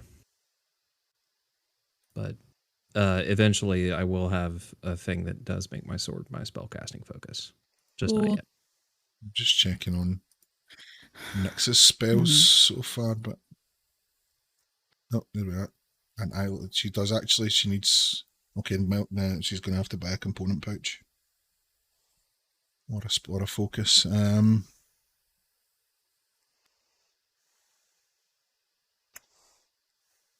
Okay. Nyx says to Barthen, "I'm looking for something either just with the sort of basic components for, you know, for basic spell casting, or something that I can use as a focus." And Barthen kind of pulls out a drawer from underneath his desk, and he kind of roots around, and he pulls out like a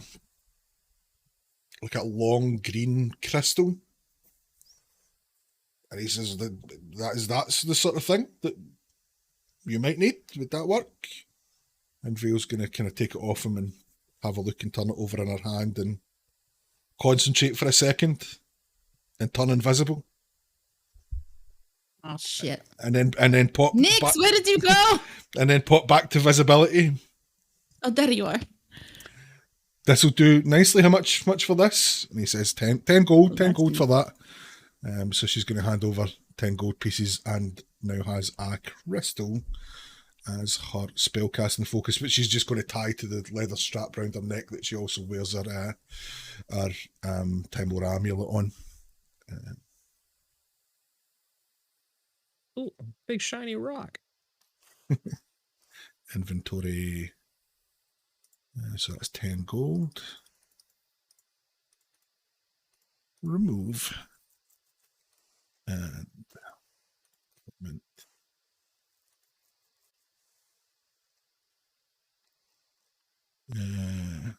Manage inventory.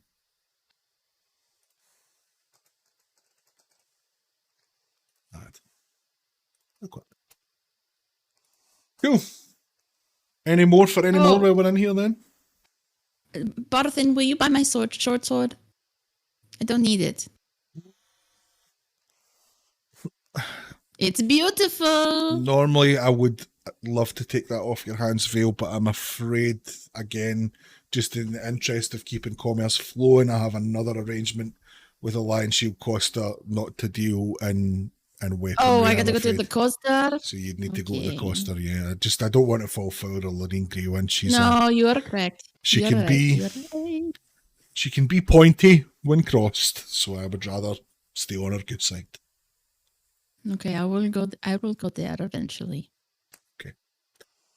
Anyone else want anything while we're here? I'm getting ready to shut up shop now. It's kind of getting late, so Yes. all good. Oh, Nobody wants anything else then? nah. Cool. Get it. Okay. No, So we are now getting to around sunset. It's around 9 p.m. ish. The sky's starting to darken. The clouds have cleared. The rain's gone off, leaving behind it a rather spectacular sunset of pinks and oranges and purples in the sky.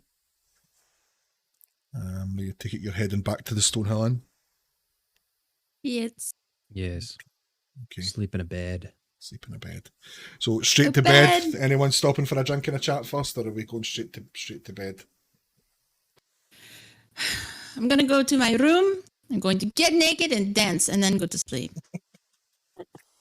Cool. I won't ask you to roleplay that, Miz. You're fine.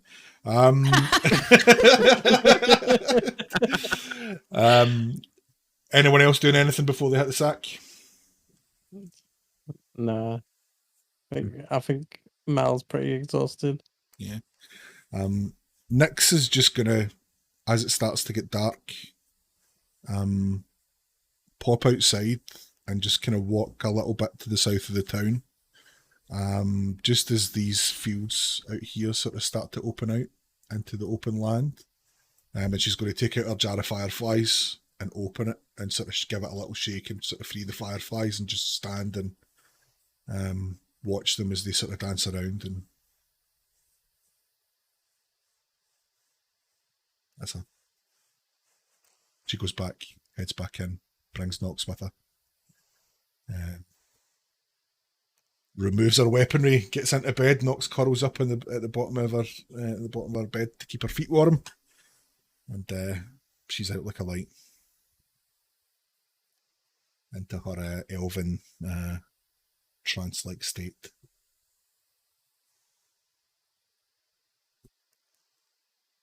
Ogshewin.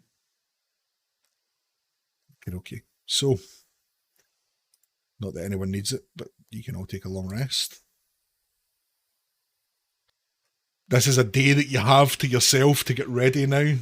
Bear in mind that it is now the next day.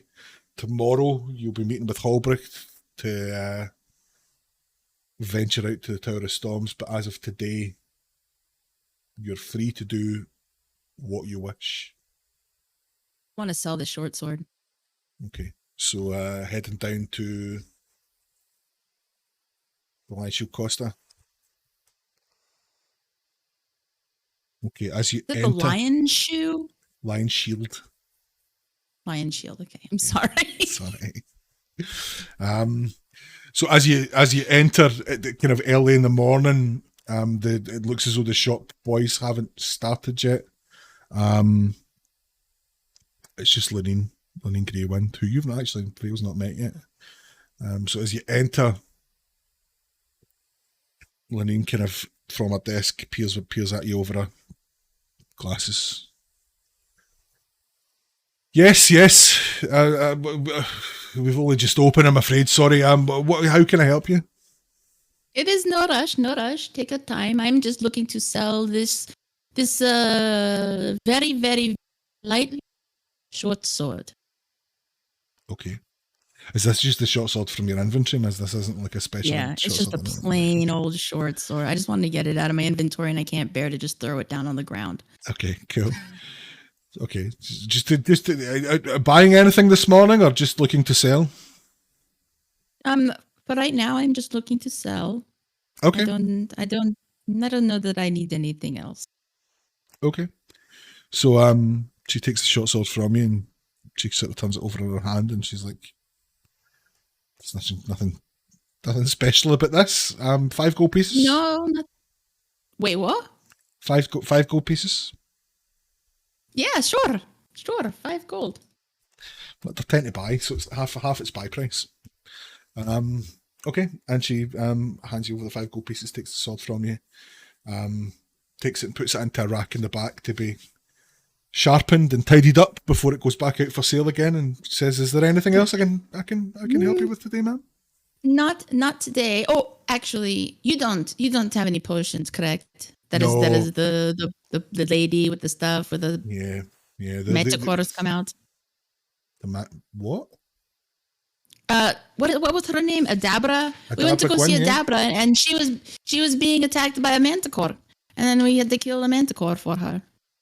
Did we even take? I'm thinking to myself, saying out loud. Did we even take anything from the manticore to prove that we? No, we didn't take its tail. We didn't do anything with the manticore. Fuck! And I'm gonna leave. Just leaves the store. Stomp out. Lennon's just stood there like shocked, like at this sort of fuzzy crazy lady that just sold her a short sword and then shouted at her and stormed off about a manticore. Just okay. I forgot to drink out of it. Dang it. I meant to do that and I forgot.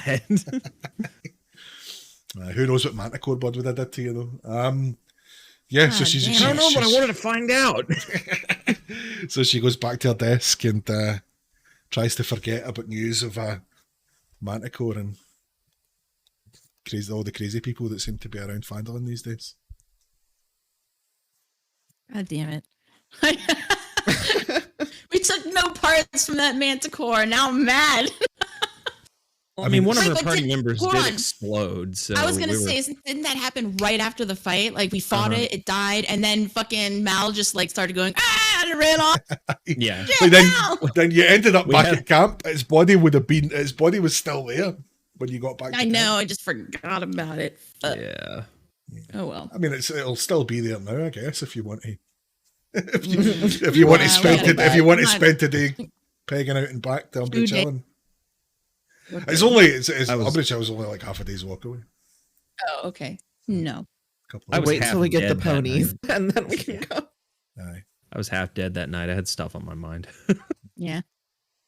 A lot of fire damage. That's a lot of damage. A lot of damage. Okay. Anyone else get anything else that they want to do?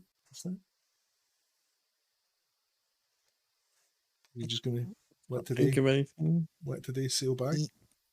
Yeah, I kind of want to visit the lady that the innkeeper told me about. Okay. Sister Grail at the shrine. Okay. Yeah. So you head up towards the shrine and go inside, and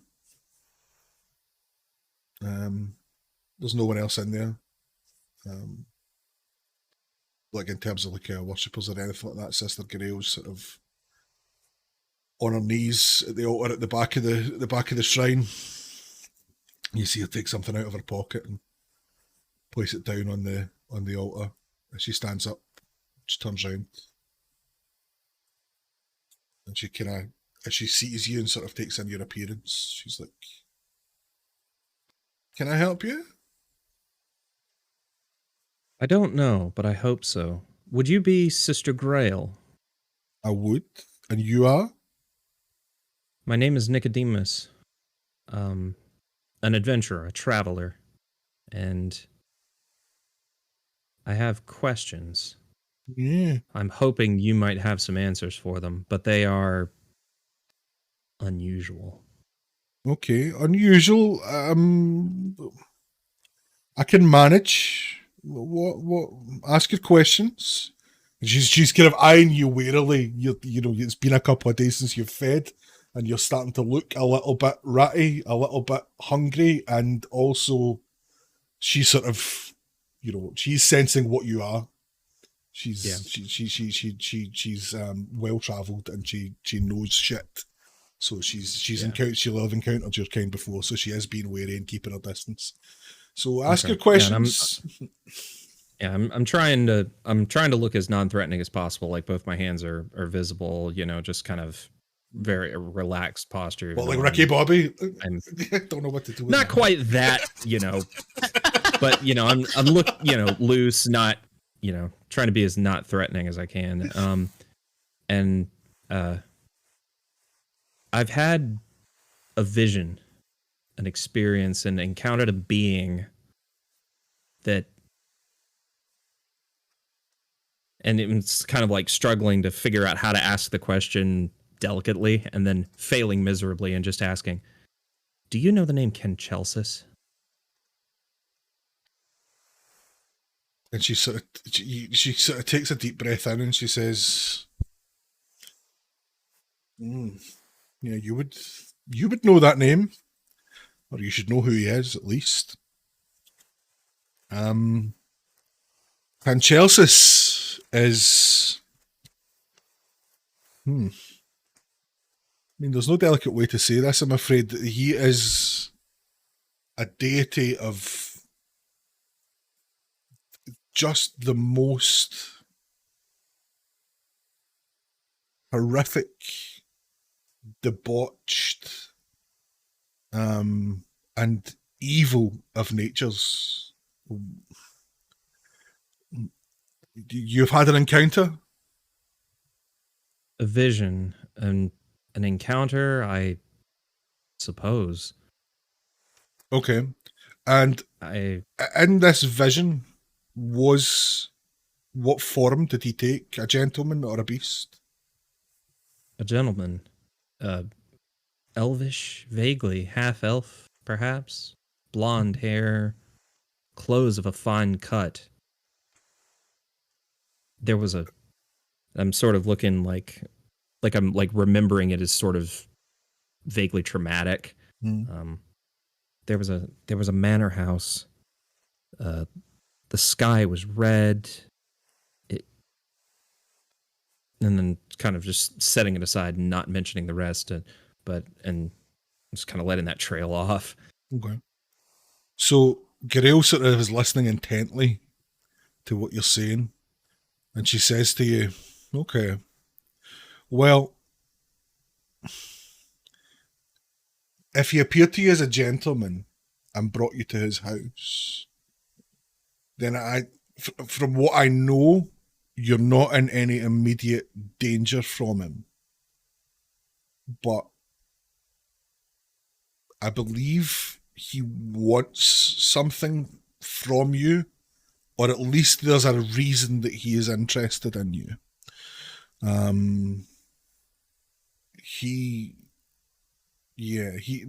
Kenchelsis can take two forms. The gentleman or the beast. The beast, people who encounter the beast tend not to last much longer after that. But people who encounter the gentleman have very the stories are very mixed. Everything from, you know, blood magic to vampirism to lots of different things. I would say he wants something from you. Sort of look down at my hand when she says that. What do you have that a god might be interested in? I don't know. Well, I suggest you figure it out as quickly as you can. Now, if you'll excuse me. And she's she's Thank you. off. Yeah, you're welcome. Yeah, and I'll step backwards out the door and then leave. Okay. All right. Any more for today? We just passing the day, Um, drinking and yeah, I don't. Problem is as much as I would like to know, I don't know if I need anything. So I guess I'm just going to save my money for now. I think you probably have like at least starting equipment in your inventory. I think I mapped across what you had actually. Yeah. So you should still have like the hat of wizardry, which I guess you can no longer. Well, you probably couldn't have used it in the first place actually. So I don't know. Maybe if you want to see if you can unlock This is that. a wand. He has a wand as well. There's a wand of pyrotechnics, a fireworksy wand. Which weren't we supposed to give that to Harbin Wester? Yeah, yeah, you were, but he shit himself and fucking just handed you all his money instead. Shit. Oh well, I guess we got. There's a couple things. There's like a wand and then a letter. I think from it Abba. You didn't give him any of that stuff. No, I didn't do anything. We should give him the letter at least. Yeah, like slide it under his door. So this day we just leave things at the door. Yeah, we'll just write a quick note. Leave both of those. At the I'm door. illiterate, so someone's gonna. Wait, was your intelligence like a 6 or something? I don't know. So you leave that. You slide the letter from Adabra under the door. What else? So the dwarves were with you. You saw the dwarves. He knows that you got to Dwarven excavation. I think it was just the wand and the letter. The wand and the letter was what you got from the and wand, then the dwarves. The hat was from Nomengard. The wand and the hat was the things that you got from Nomengard. Yeah. Okay, so as you're heading down towards Wester's house, you notice that there are some new jobs on the job board as well. Hey. So there are The door is heavy duty. There are three new jobs have been posted on the job board. Would you like to know what they are? Yeah. Sure. Yes, please. Okay. So the first notice is has the words Butterskull Ranch written across the top of it. And it says in Wester's shaky hand, orcs have attacked the Butterskull Ranch 5 miles east of Coneyberry along the Tribor Trail. Travel there with haste, assess the damage, and help any way you can.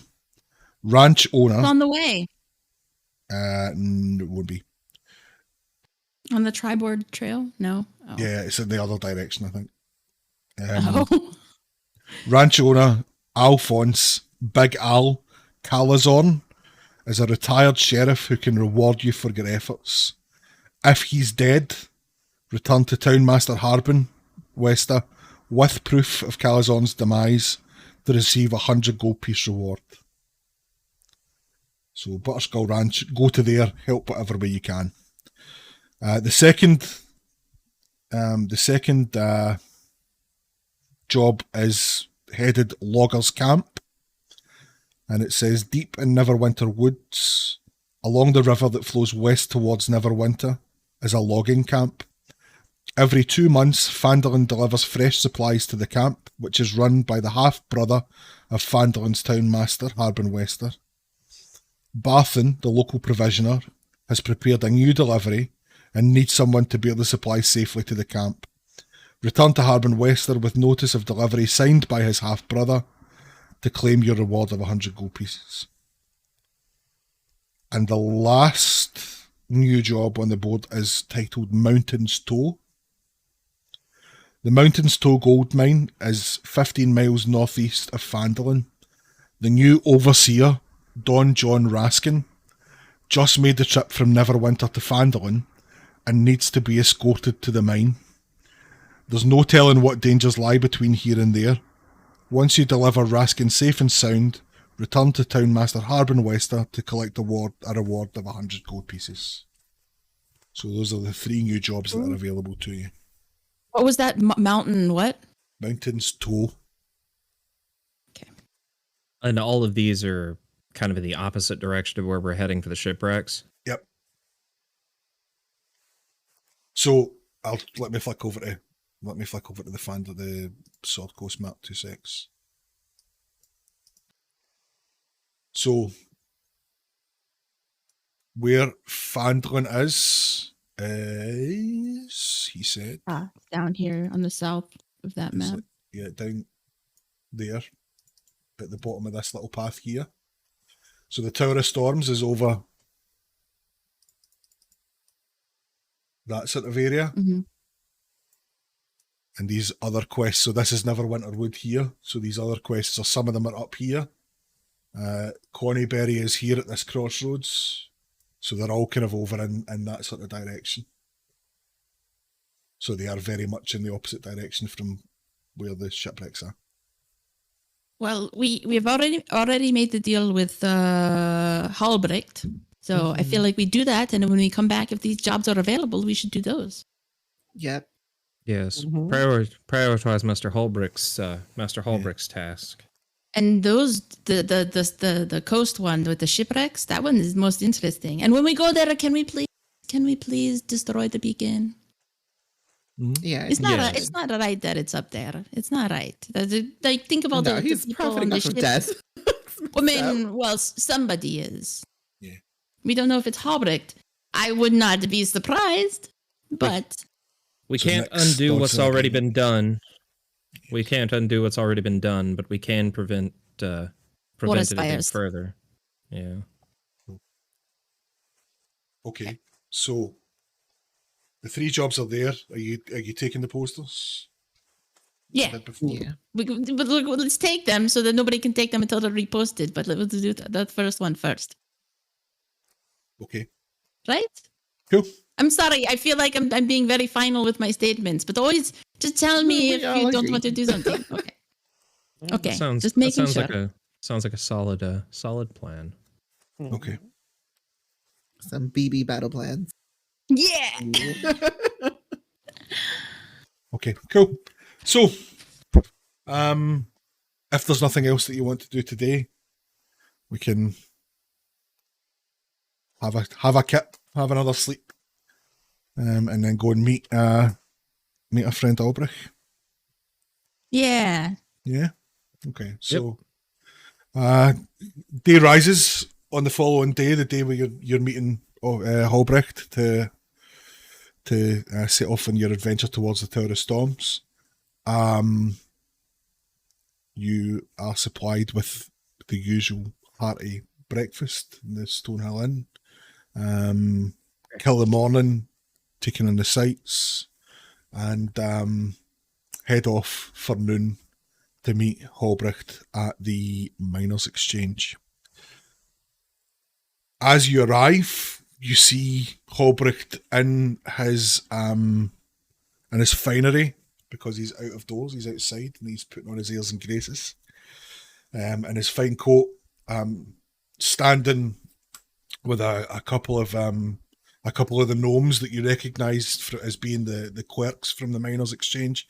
They're sort of standing outside, like holding a couple of saddlebags, and Halbrecht standing holding the reins for 5 chestnut riding ponies. Yay. He greets you as you arrive. Good morning. That's not his Good accent. morning. Good morning. Morning. So, what have I got for you? Now I managed to find you some ponies, so hopefully that'll help you just get out there a bit faster, and get back, more importantly, with the money a bit faster. And got you some supplies, some things you might need in the saddlebags. So there you go. And he kind of motions to the gnomes, and they kind of help each other up to the horses, and the saddlebags go over and tied on, fastened on. So spit spot, quick as you can. Get there and back, and try not to die. That's always the plan. We always want to Yeah. try not to die. What's in the saddlebags? Can I check it out? Do we have any water breathing potions? Yep, so you check in the saddlebag. There are 2 vials of what look like a sort of greenish potion. There is another climber's kit. There are 2 lots of 50 feet of rope, so 100 feet of rope. Yeah. And sort of just like assorted like rations, water skins, some pieces of fruit, some, it looks like some raw meat that he's encoded for Nox as well. That's thoughtful. Yeah. All right. Got the hookup. But you don't know what the potions are. So. Yeah. Hey, these potions, are they water breathing? Yeah, one drink of it will let you breathe underwater for about an hour. One drink. So is that the whole vial, or is that just like the vial? dang Yeah, it. so there's enough of you. So only 2 of us can go down into the water. Or one for 2 hours, or 2 for an hour each, I guess. Okay. We will figure out who is the best swimmer when we get there. All right. We'll have a That contest. is not me. I'll say that out. Okay. Out of character, it's probably gonna be Wait a minute. you don't have to breathe. You can do whatever I you don't want. have to breathe. Timmy doesn't breathe. Oh my god. Nico, Only when Nico it's for a doesn't cool breathe. spell. That's the only time he breathes. Yep. Only make himself All look right. cool. Uh-huh. Yep. So Deathless nature. I don't need to breathe. Yes. I'm so glad we looked that up. aye, right. So your travel distance is it's like a full day's travel, so you could probably get there, camp close by, and be ready to pick up your adventure on the following morning. If you are ready to head off, then we can I'm get ready. You under, Let's do it. we can get you Let's go, underway. babies. Onward and upward, Cool. or downward, or westward, or Yeah. Westward. Westward. So Westward. so again, Nyx is gonna take point because she's the ranger and that's her job. And we are gonna make. So yeah, I guess so. Travel with let me start again. Actually, so travel with horses is different. So you're actually I guess your traveling speed is doubled, isn't it, when you're on a horse? Am I right?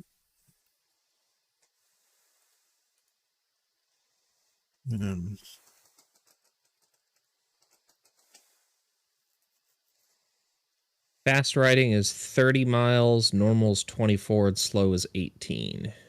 Right. Is that not the same as walking?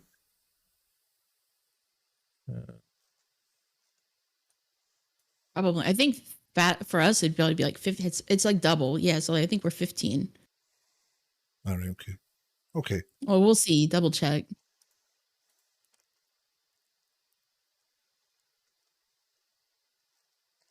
No, I don't want to use the Rick and Morty book. No, that's what came up for me as well. Overland travel. Next time. I have all these. Travel pace. Yeah. Oh, this is Underdark. Oh, fucking hell. Special travel pace. There we are. Planar travel. Oh no, that's planar travel. Fucking hell. Yeah.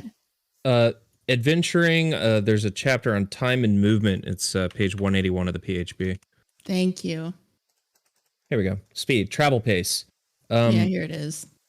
The travel pace table assumes that characters travel for 8 hours in a day. They can push on beyond that at the risk of exhaustion. Yada yada. For short spans of time, that's for animals. All right, isn't it? Is it with horses? Do you move at the same speed? You can go fast without exhaustion being a thing. Is that? Mm-hmm. Yeah, because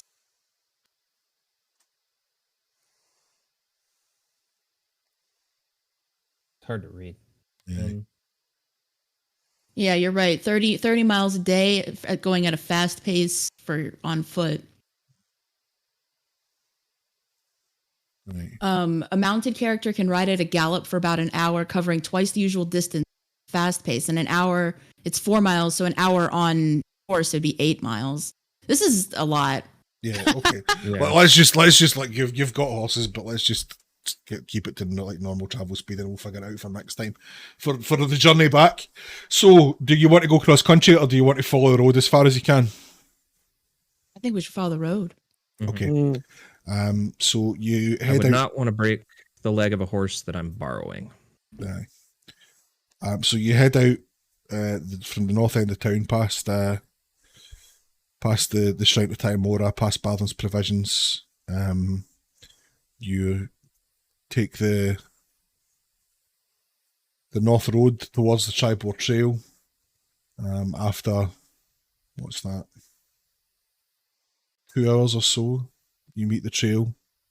You turn westward along the Tribord Trail. As you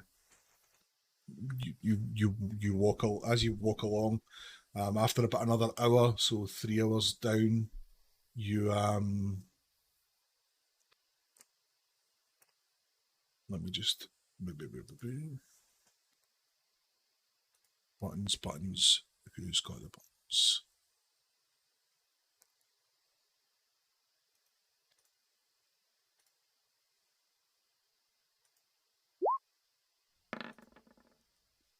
Okay, yeah. So as we progress, Nyx turns round at the rest of you and sort of shouts, "There's a caravan coming down the road."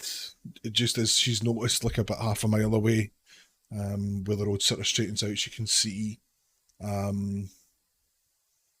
couple of riders out in front of a covered wagon. The covered wagon's being driven by one sole figure. There doesn't look to be anyone else there, so it looks like two horses with riders and a covered wagon sort of coming towards you. Okay. What how are we handling it? What do we want to do? Is there How enough room wide- for all of us to be on the road? Sorry. No, that was what I was going to ask. Yeah. There's enough. There's enough space. The Tribal Trail, as much as it's a trail. It's not like a paved road or anything like that. It is well travelled. So there's enough space for you guys to go in sort of single column and for the caravan to pass by you on the other side. Staying on guard as we pass, but, offering a friendly nod. The friendly nod's returned. Anyone? Want to Is there What are any- you, what are you coming from? Neverwinter? Any news? What kind of news are you interested in? Just anything out of the ordinary. Anything, interesting. Watch out for the dragon that's around Phandalin. Oh yeah, That we is a heard. white dragon. That's what brings us down here. We heard there's a dragon. We're off to look for it. What about you? How do you? We are. Well, I say our employer in the wagon. He's looking for it. He's looking for the dragon. Yeah, he's a wizardy magic type. Thinks Adventuring type. Thinks not so much adventuring, more of the bookish type. But he thinks that a white dragon's breath might be able to help him. I don't know, make some kind of metal. He's a weird one. Out of character, I have heard of something like this, but in character it's different. Interesting. Well, we are the adventurers that will be killing the dragon, but we will be back in like 2-3 days, perhaps, maybe 4 days. But perhaps we will run into you when we return. Yeah, fingers crossed. Where are you? All right. Well, good luck with your adventures, and hopefully run into you again soon. Goodbye. And they just kind of carry off Okay, on their way. Bye. Cool. So the rest of your travel happens without incident. You're now within sort of. You can sort of start to smell the salt air of the sea. You reckon you're probably within about 5 or 6 miles of the coast by now. Up ahead, you can see the sky start to darken out at sea, and against that black clouded backdrop, you see in the distance, just over the horizon, a point of green light. It's got a pulse on and off slowly.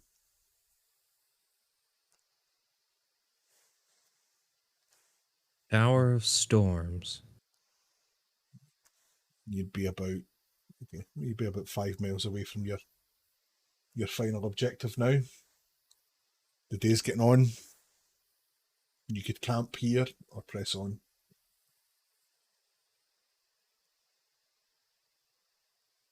Like 5 or Maybe 6 should miles. I think we should just press on. Okay. No, or do you think we should wait? I don't know. What time of day is it again? It's getting towards sundown now. So Yeah. Do you want It's to only- be arriving at this place in the dark? Nix kind of looks up at the clouds and says, "I think I would rather camp here where it's dry than over there and spend a night in the rain. What about you?" I'm with Nick. I'll do whatever you want to. Okay. So I I agree. trust the ranger. yeah. So Nix is going to spend a few minutes looking around, and she finds a nice, like a dell in between two hillocks. It's pretty covered and safe and out of the way, away from any kind of main roads or anything like that people might spot as they're passing by. You set up camp, light your fire, and I think that's where we're going to leave it for this week. Mm. Okay. All right. So many notes. I got like 4 pages of notes. Dang. Excellent. I For took as much, notes, but not that many. it was a busy one. For as much as we didn't actually do much, it was a pretty busy session, wasn't it? It We seems did like plenty. It would help if I had any idea how transactions and stuff worked in this. yeah. I think yeah. Just you know, if just ask, like, have it, like, yeah. We'll talk about it once I'll let me finish up stream and we can kind of have a wee quick chat about that kind of stuff. Thank you, Scott. Thank you Yeah, very It was much. fun today. We got a Thank lot you. of stuff done. I will be For back. playing all the voices and the sugar daddy. Yeah, exactly. I I'll, like I our like new that Cockney sugar daddy's daddy. accent. Yeah, exactly. Yeah. I'm probably easier to understand in that accent, actually. A little bit. Yeah. I don't want to say anything. I'm not doing Now that you fucking. run. I'm not Maybe doing the whole actually- fucking I was campaign as thinking, Ray is this Winston. Scottish thing actually a lie? Is he actually not Scottish? And he's just been putting on this Scottish accent all this time. I used to just watch Scum a lot when I was a kid. Project, so Mm. We're just going to see Scott talk like that from now on. Ray Winston's an accent that comes naturally to me. Right, I'll let me go and finish up stream, and I'll be back with you in Discord in 2 minutes. Okay, cheers, guys. Mm.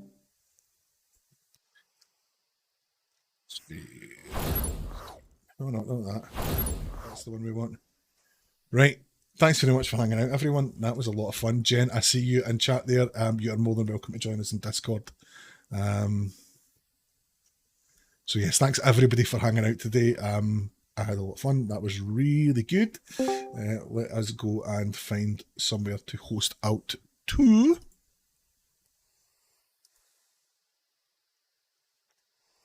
Yeah, Yeah, they needed some support. mood, first of all. Oh, people are getting ready for the raid race. Fuck. Everybody's online. Let's go to Crazy T. Right, gang, we are just going to raid and run Crazy T because I need to get off pretty sharpish anyway.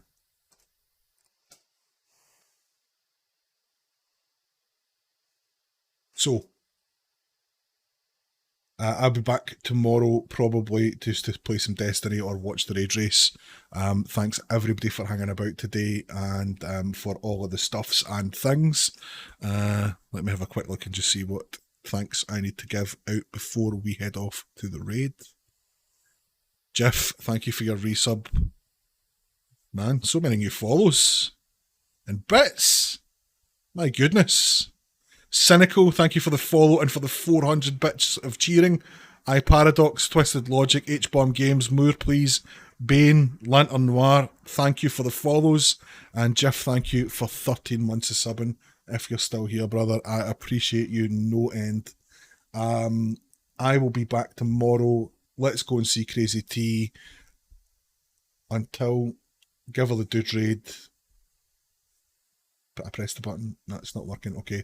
Let's go see Crazy T, say hello, and I will see you guys tomorrow. Laters. Scurry out.